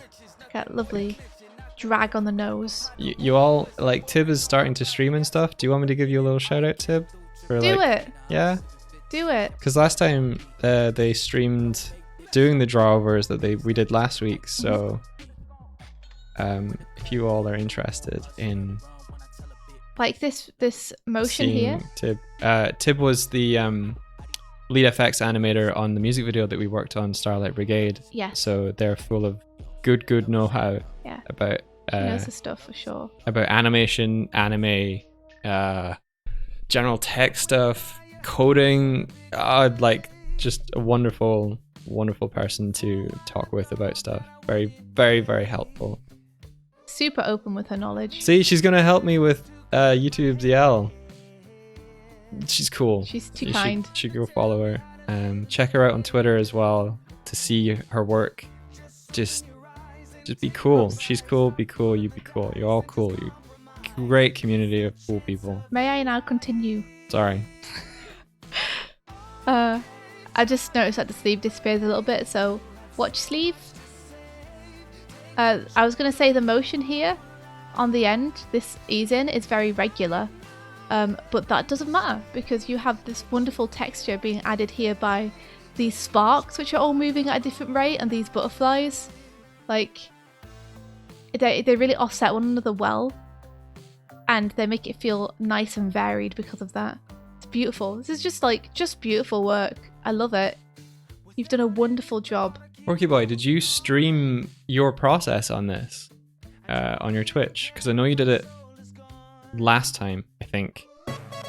I'm trying to keep in my head all the names and stuff. You did, cool. Go check out Porky Boy's channel for the VODs if you want to see how they approach doing this. This is lovely. This is really nice. Like, fantastic job. Really nice interpretation of the comic. Gorgeous motion. Really fun. Love that little anticipation before she pings up there. It's got so much life and fun to it. You guys are spoiling us with your amazing skills. Yeah, wonderful. Thank you so much for submitting it, and thank you so much for choosing Girl in the Glim. I can't tell you how much it means to my heart to see this. It's really moving, and it makes me wonder why I'm doing it as a comic. You're doing it as a comic because it's that the was only the way way to for get you done to on tell time. the story. Yeah, I know, but look at this. Don't you want to see this all animated? Yeah. Okay, now we're pinging over to a Powbro fella. India. Doig and Swift animated. Or not reanimated, or whatever non-reanimated is. What about it? Just putting that out there. I'm making one. I'm not telling you. Oh. Well, I'm making one. Yay. Yay! So, Pal Bro! Yay! It's awesome to see your work. Oh, this is very definitely... This is Scott Pilgrim. Yeah. 100% recognize the style. Do you know what my brain just went? It was like, you know what this is. This is. And then it just went Steven Universe, Steven Universe, Steven Universe. And I'm like, no, it's not. So as you see, this is the Steven Universe character Lapis Lazuli. And it's like, get out of my head. This is, Scott Pilgrim versus Scott Pilgrim the world. versus the world. I think it's just the world and the universe. Just like, my brain just was like... Out of the two of us, you're the ones who owned those books, so... No, I didn't. Did you never own them? I've never read it. Wow, I'm thinking of someone else then. Who are you thinking of? I don't know. Did you just like put another person's entire identity and transplant it onto mine? I definitely and you did. Thought you've been with someone else this Because your whole entire identity to time. me is the fact that you owned these books. Well, I don't know what else you think about me that's not true. I think that you're cute, and that is true. That's subjective. That doesn't matter. You can't say that's truth. It's true to me. It's your truth. Yeah. Okay. I can accept that. It's also my truth that you own all of the Scott Pilgrim books, apparently. No, I really don't. It's not true. But I haven't read these. But I can tell from the style immediately, like, you've done a really good job of nailing this style down, Palbro. Jaffel, thank you for the follow. Let's have a look through. It just gave me a look. Whoa! Palbro, this is badass! Holy shit, dude! Holy shit, dude. Look how cool this is, guys. Whoa. You've nailed that style all the way through as well. And one of the things I do have to call out first of all is the way that you have used the... What do you call the sound effects? The sound effects from the comic. And you've animated them in a way that says snap. Like, yeah. You can hear the snap because of the way you've animated it. You've animated it in a way that feels like snap, which I love. You haven't just pinged up the sound effect there and had it on screen and then disappear. You've animated it in such a way that it kind of illustrates the feeling of the word, which I love. Really clever. So, you could have just zoomed in. You could have just used a camera and zoomed in. But you didn't. But you went hard. And I appreciate that. Because what we get with that is we get the distortion on the... On the legs. You get the distortion on the character as the camera zooms in and things get closer and further away. Which is something that you normally see people take shortcuts on by just pinging the camera closer.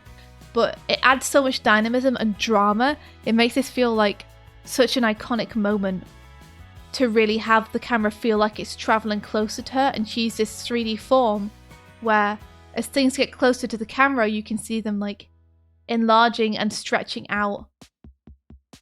It's wonderful. So like this anticipatory pose here of her clenching her fists, like I really like the consistency you've kept in the face here as it goes too, because the eye's very intense here and definitely like a focus. That's a tiny issue there where the arm disappears, but I can tell that that's not like, oh yeah, I thought the arm should go behind here. That's you just like forgetting to put that in there. And then we have this. Like, I would love to see a vibration on this as she's pulling, because you know, like when you're pulling a rope, there'll be like a vibration on your arms because you're pulling super hard, but the rope is providing you resistance. I would love to see that in here. That's something which is really hard to do though with camera moves specifically, because the thing is, whenever you have a large movement, it tends to overshadow the smaller movements, which is why it's sometimes hard to see small movements that are contained within a larger movement. And with a large movement like a camera zoom, if you have small micro movements within that, like vibrations, you can just miss them completely. Yeah. They become disguised by the larger movement. So it would be a very hard thing for you to do, but I think it would be super cool. I really like the distortion here.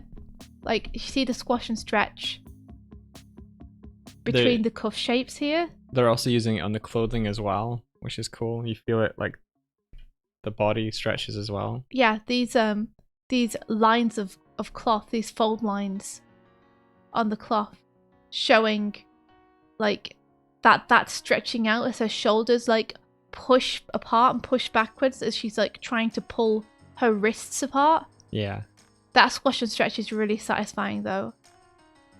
I love the fact that she's pulling from her elbows as well, because a lot of people would try and have her pull from her hands, but because her hand movement is limited and because she's trying to get the most power, she would pull from the elbows. There is two things happening here that's really cool, is that she is showing just how like strong she is, because she's not the anticipation isn't like pressing both hands together and then using like like a quick movement. Yeah, it is pulling on the whole movement. tension and then just like able to just do it with just strength alone. And that's sort of like keeping the hands still like that shows that, because she's just pulling from like just it's good. Yeah, it's good. And I'm a keeping the hands still like that, or like small movements with that, helps you read it as well as the zoom in. Like, you know where you're meant to be looking, just this area here. Oh yeah, it's good. lovely. It helps that they are center shot as well. You know, we're zooming in, and this is like the center of the shot here that we're zooming into. So we naturally look over there. So yeah, I'd say be careful of this arm losing a little bit of volume compared to this one. I realize that you can't see what I'm looking at. The screen right hand losing form in comparison to the screen left arm. Yeah, there we go. Just because I feel like it's getting a little bit thin in comparison. Oh, we still here? We still live? And then you had this lovely... Are we still going? I don't want to say stuff if it's not going through. Yeah, I think we might have effed. Oh no. Right on the last one. Yeah. Okay. Let me just check something. It still says we're good and like OBS is fine, but last time it did this, we streamed 2 hours of Sonic accidentally, so. What do you mean we streamed 2 hours of Sonic accidentally? To our YouTube. So I'm just making sure that we haven't like hopped over it. Like, I think we're okay. Oh really? Did we have people on YouTube? I have no idea, but it was there and I found it and I was like, shit. Oh man. Refresh, but still nothing. Let me see.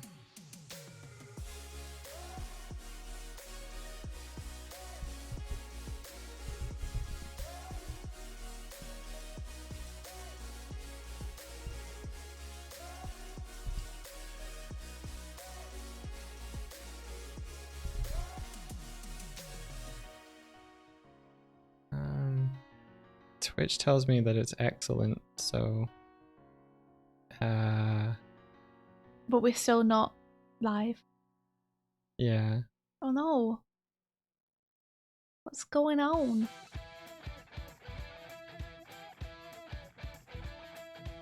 I'm not sure.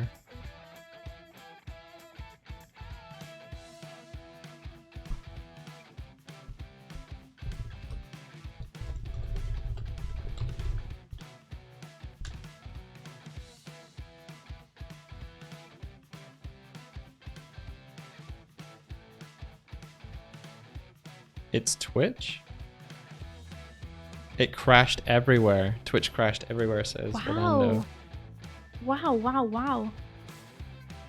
That's amazing. Wow, okay.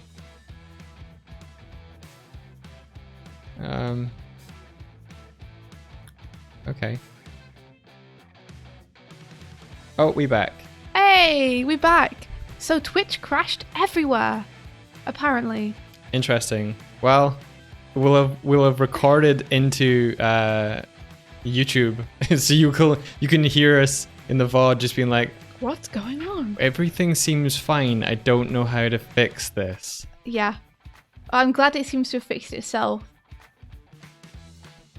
Wow. Are we good to continue? Let me just get like I've refreshed just to make sure that the feed and everything's back up, so that we can see it. Yes, I think so. I think we're good. I also just want to say, like, Palbro, this is very clean work. The inking style is very reminiscent of the comic itself. It's beautiful.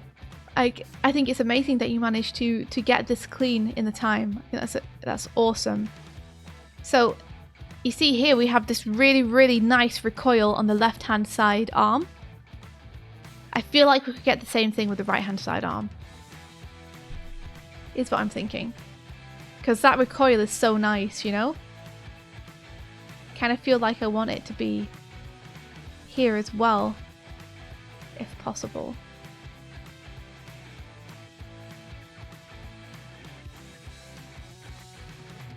Let's see if we can get it. Barbara's like, yes, thank you. I'd want more recall on the right side too. Sad face. Oh, Sad no. verb. I don't know how much you were limited by the comic panels as well. Because this is a comic I have not read. So I'm not conscious of like what exact part this is.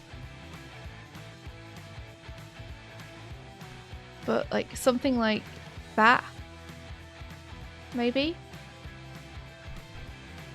to really get some recoil on there. Gosh, Sync Sketch is so good. To be able to do this and Yeah. get feedback, yeah. And then we have it settle back in here. There we go. With that snap dispersing. Really love that snap. Lawrence, hey, how's it going, man? I think it would be nice too if you see these little links that are still left on her cuffs. If they like settled down in this pose, because I still feel like they're kind of suspended by something. They're kind of still floating toward the center. Whereas if you settle them down so like they're more like they're just hanging dead, I think that would really sell too, that she's like destroyed these cuffs. It's a bit easier to see if I take the black out. Is what I'm realizing, just because the line art's quite thick. Which is super nice for the look of the animation. Mm. There we go. So to have these like settle and limp in there, I think would be nice.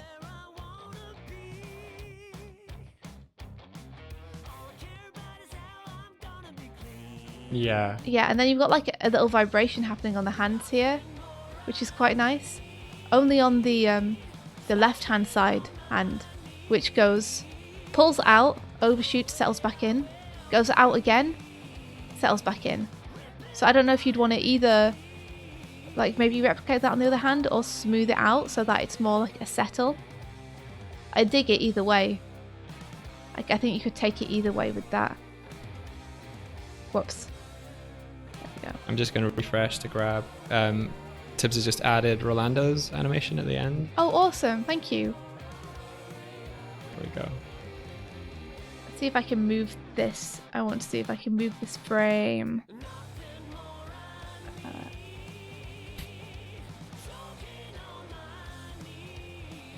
Is this choke There we go. choke me? Let me just delete this. Okay. Have we not taken it off yet? Nope. There we go. It's Such funny, a beautiful but animation. Yeah, I think that recoil helps a bit. like this one. This is such a nice, beautiful piece of animation. I really love this. Please allow Sync It's Sketch got to such a control your great- timeline video. Enable sync playback. It's got such a great feeling to it. Sorry, I might need to play this one as well. I don't know if it doesn't like certain like fast actions or something. But let me click on it and play it. It might just be because we're both on the same link. Okay, I'm gonna. Okay. Yeah? You just loaded it onto someone else's. What? Can you stop clicking stuff? Yeah, sure. Yeah, cool. It just loaded onto Pablo's for some reason. Well, I hadn't finished going through it. Oh, sorry. I thought we jumped over. I'm really sorry. I'm really That's sorry. okay. I got confused. No worries. Sorry. I was just saying that it's super nice and it really has a good feeling about it. So yeah, just watch the screen right arm, I'd say. Make sure that maintains the volume throughout, and yeah, maybe I like that recoil you have on the left arm there, where it like shudders a little bit. Maybe you can replicate something similar on the other arm. I think this is wonderful, though. I think it's basically there. It's a really beautiful piece, Pablo. Good job, dude. Oh, one thing I just saw then. Watch out for a little pop with the eye shape here. It's a little bit rounder on the next frame. And since like that's one of the places that people are going to look, you're going to want to make sure that that bit's one of the most consistent, which I think you currently have. So like honestly, this is very consistent, like great job on it. But things like, yeah, the eyelash here and such. If only I could get the right colour. There we go. I want to thicken that up so it's comparable between all the keyframes.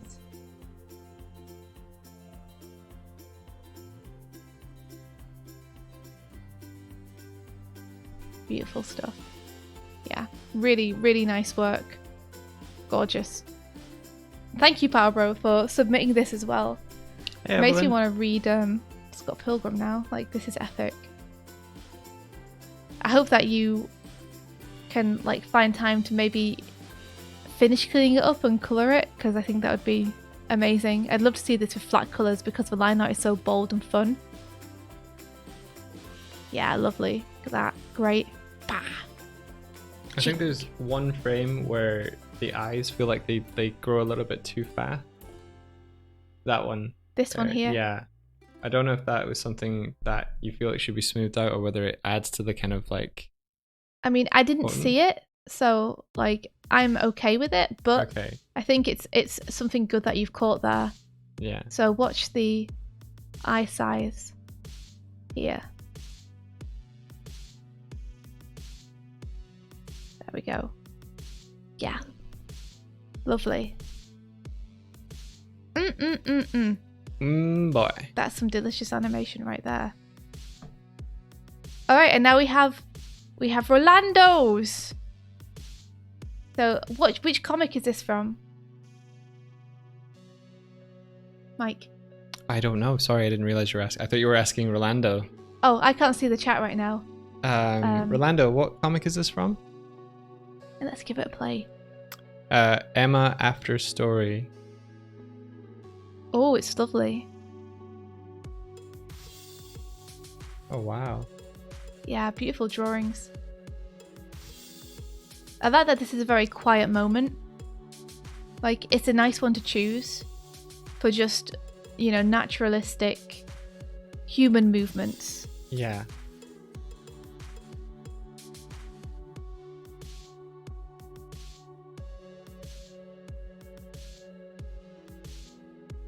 Nice. Okay, let's have a look. Let's go through this frame by frame. So she inhales here, and I really like this inhale. That's super nice. It tells you so much. Yeah. I think it might be nice to have the hand maybe a little bit more tilted down here, so we get a little bit of the hand raising up too. So if we just tilt that a little bit.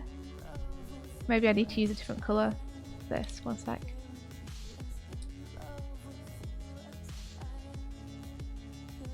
So hand tilt down a little bit, and then here it's tilted up. And let me just move to the right place. See, I'm learning to use Sync Sketch, guys. Slowly I'm figuring out. Sorry I've been so quiet on this stream. Just letting Swifty give you that good knowledge. Okay. So there.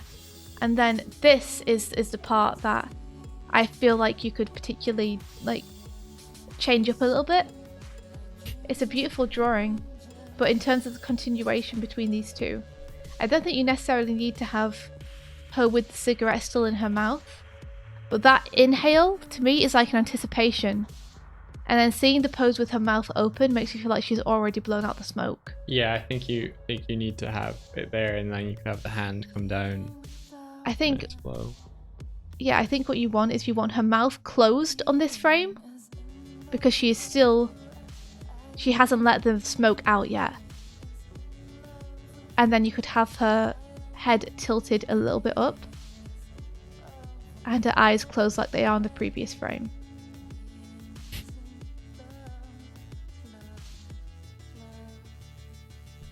So let me just...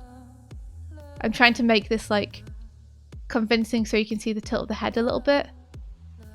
Like, these drawings are so beautiful that if I don't draw a little bit on it, you're not going to be able to really tell what's happening in what I'm suggesting to you to do. So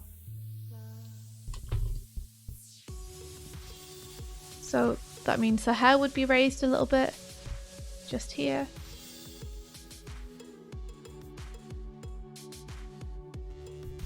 Her ear might be down a little bit.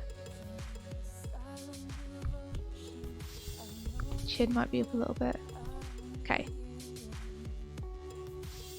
I didn't count on the I did not count on the camera move, but we'll just have to imagine it's not there. So I don't suppose I can actually just move these. No, that was not a move command. That tracing paper. Okay, that's all right. So basically what I'm saying is if you raise her head a little bit here, close her eyes and keep her mouth closed, then when she exhales here, there's going to be more of a contrast, and it's going to link in with this more, because you can see here that her eye feels like it's closed. And then keeping that mouth closed and opening on the exhale will mean that you don't, like I did, get confused and think she's already exhaling on this cut. Like Mike said, you could take it further if you wanted. You could actually have... Bring the hand down. Solar Seba says maybe her mouth could be like when you're making a bee sound, like she was about to release them smoke. Mm-hmm. It's a good suggestion. You could definitely do that too. Tibbs made a joke that maybe if more people had colored their challenges, I'd have more to talk about. So I said... There's no time. It's like, would any of you... Yeah, I know, in the 3 hours. I asked if anyone would be interested in like a color Animorning challenge. Maybe to break it up a little bit. Oh, yeah? It was like #Hugh's Day challenge. We're not doing Hugh's Day. I'm just... That's not a bad idea though, Mike. Yeah. What would that entail, do you think? Oh, I'd have to think. But I wouldn't mind getting in on it. Okay, well maybe next time that's what we'll do. Do you have a theme for this week in mind, don't you? I do, yeah. But I'm happy to do a colour challenge if you can think of what you would want it to be. Give me a week to think on it. I keep accidentally grabbing that. You go for the one you had planned for today. Okay, let me take that off. I think that's why I keep accidentally grabbing it. There we go. So the hand would like tilt a little bit probably. And that would bring this shoulder up. And then she'd lower it and rotate it towards her. Oh, Hinka Pink Heart. I just I wouldn't want to do Hugh's Day because then it puts it into Tuesday, and then we want to have enough time on our streams to make our own stuff. So yeah. Yeah. I think on this frame, keep the smoke coming outwards, because this left-hand side smoke starts to come in a little bit. And I think you want it to keep like dispersing like it does on the right-hand side. Yeah, because it would be being pushed by the outward exhale of the breath. Yeah, beautiful. Like, this drawing is so nice. Oh, and I really like this Declan.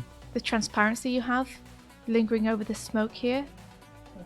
It makes it really feel like it's, you know, fading into the mist of the cold air.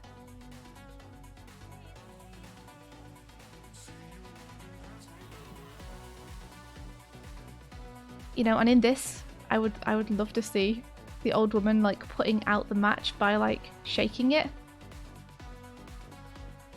Because here you see she's lit her cigarette successfully, and then it just goes out.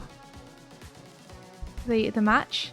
I'd love to see her like just give that a shake to put it out first. I think that'd be a nice piece of acting you could do, especially since she has such a nice quiet moment here.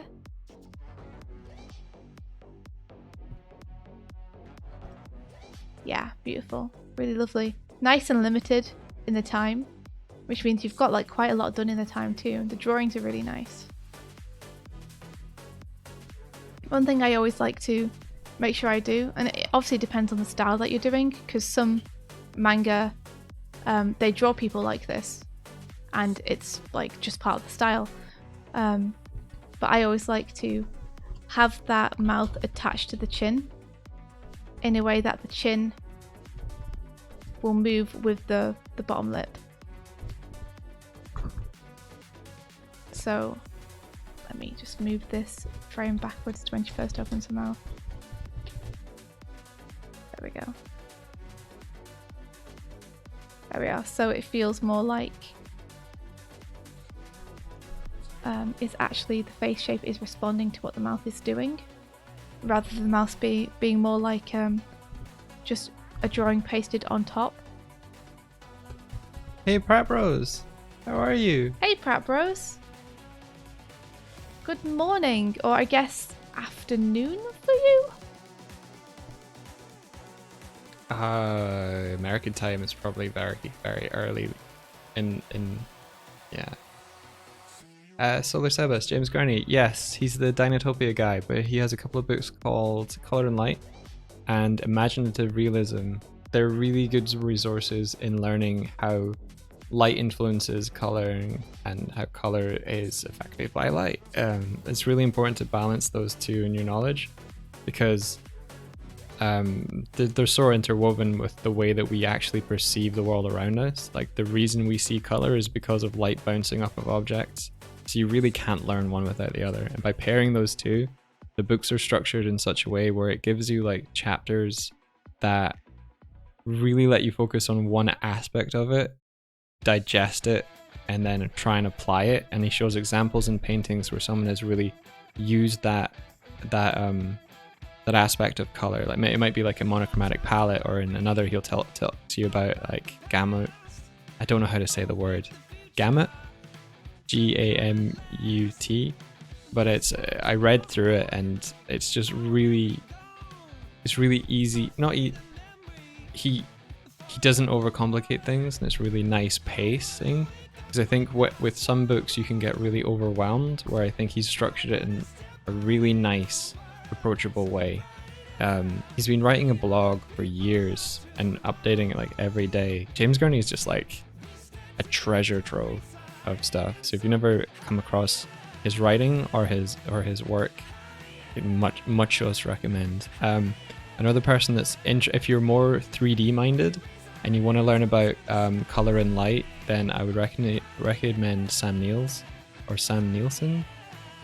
He's part of Schoolism, and he's the way he paints and renders is like because lights are additive, he approaches it as if he's like a 3D renderer, with like adding one light pass in a layer, adding a secondary light pass, adding a third, and really building the forms up that way.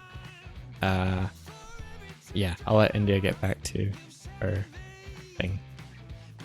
Thanks. So the note I was just making there is that in this shot, because I can't see the background, I'm not 100% sure of the angle, but it does feel like here the heights are a little bit more comparable to here. So I'm suggesting perhaps moving the old lady up a little bit in the second shot here, so that she's more like waist height for the lady. I think that would help. Also, it's just like she's so close to the bottom of the screen there, I think it would help. I like this vast expanse of sky, so I don't want to change the composition. But I do think moving it slightly more into the centre will help bring your eye to her a little bit more. And make it tie into this shot a little bit better. Yeah, that's my notes for this. I don't have many because like, the drawings are beautiful and it's a very nice, simple, peaceful and serene scene. I don't want to suggest adding a bunch of stuff to it that's going to take away from the feeling that you've got here. The small notes are just the smoke expanding outwards and maybe tying these two shots together a bit more with her expression and head tilt and also her hand. And doing something with the lady in the match there just to keep the continuity going between the shots. Yeah, that's I think we got through everyone. Woo! Thank you very much, Rolando, for submitting for this week's challenge. You did a great job. Way more submissions than I realized Than we initially thought. Yeah. For sure, I thought we would only have 4 or 5. Yeah, this is beautiful drawings as always, Rolando. And thank you everybody for submitting your work. It's been an absolute pleasure to look through these. We really appreciate you guys taking these challenges on and really running with them. And taking them seriously as well. Thank you. So it's time for me to announce this week's Animorning Challenge. And this is...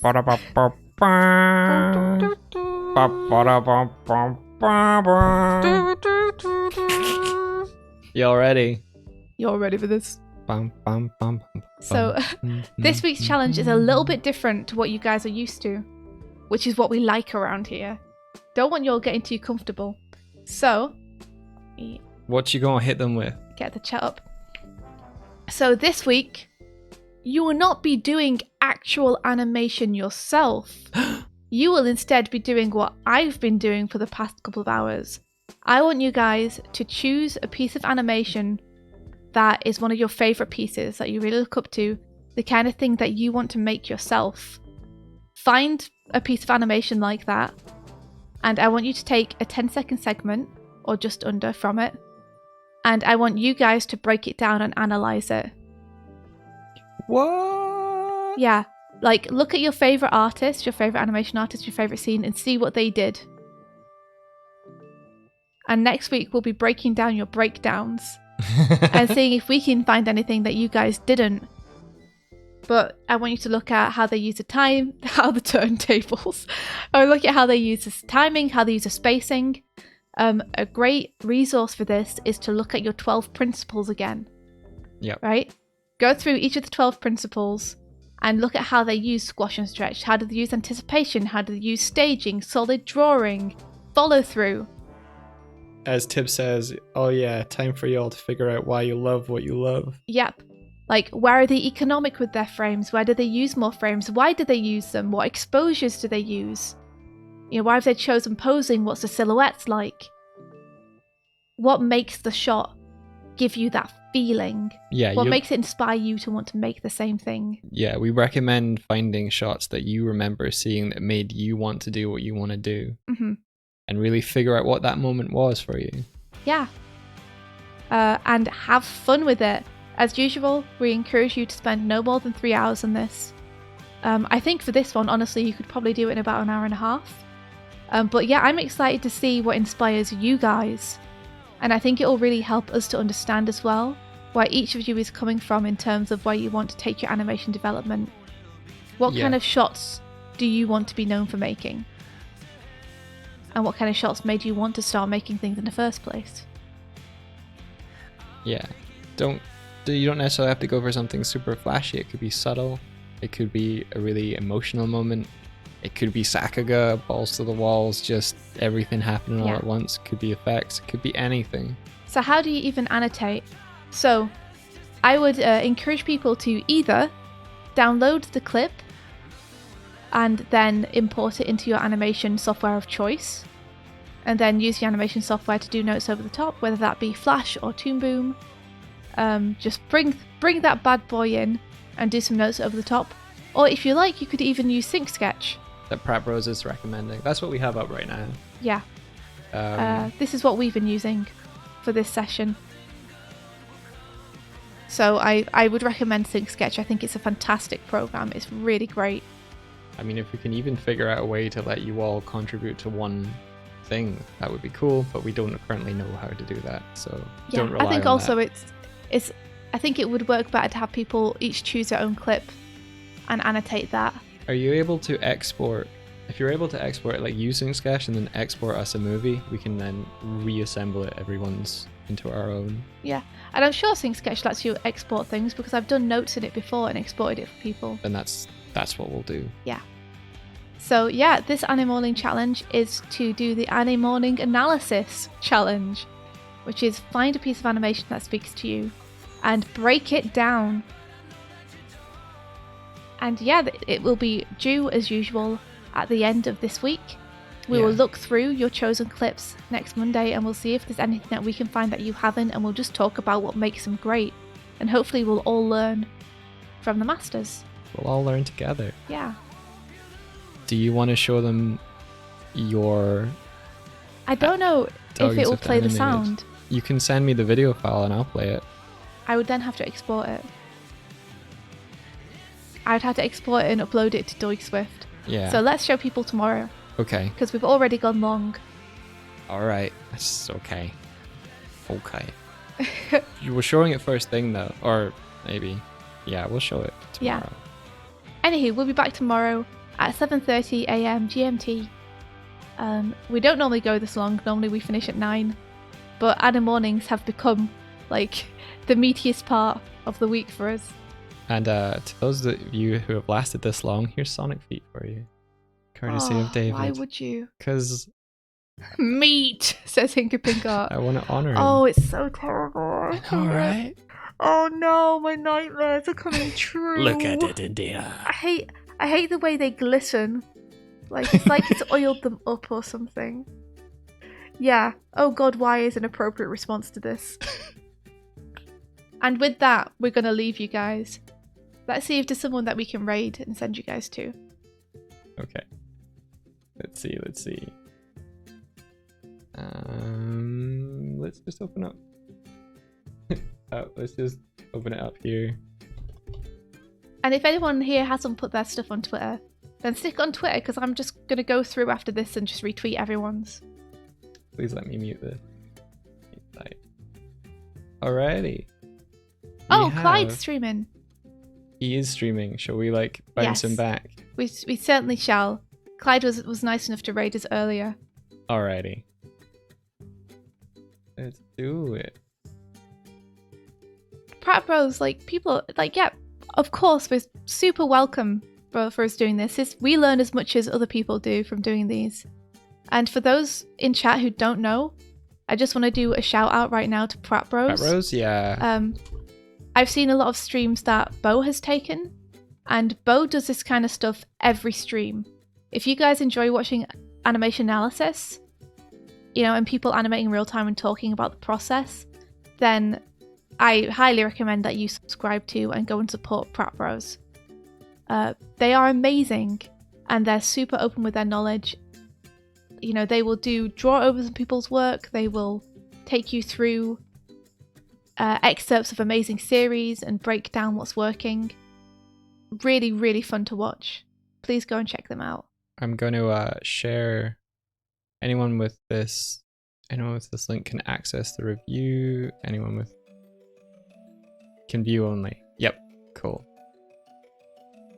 So you're pasting it into the chat now? Yeah. So this is the link to all of the challenges that got uploaded today, along with the notes. We've made sure it's read only just in case, to make sure that nothing can get screwed up in the process. So you'll be able to see them all there. Thank you, Hinka Pinkart, for doing the Animorning Challenge. We appreciate you guys just being cool and being here and Being cool.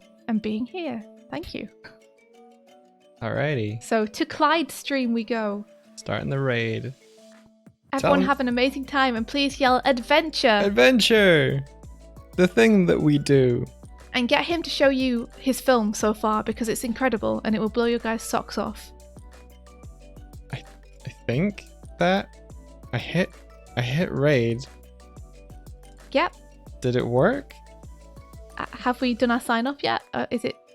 No, I didn't. I mean, did the actual? I mean, it's saying we're raiding. Okay, because I can't see that. Okay, I think it's working. Thank you for the follow. Thank you Pat so the lucky much. one. And Let may me- the rest Of your be day filled. with Adventure! adventure. Take care, everyone. Bye-bye.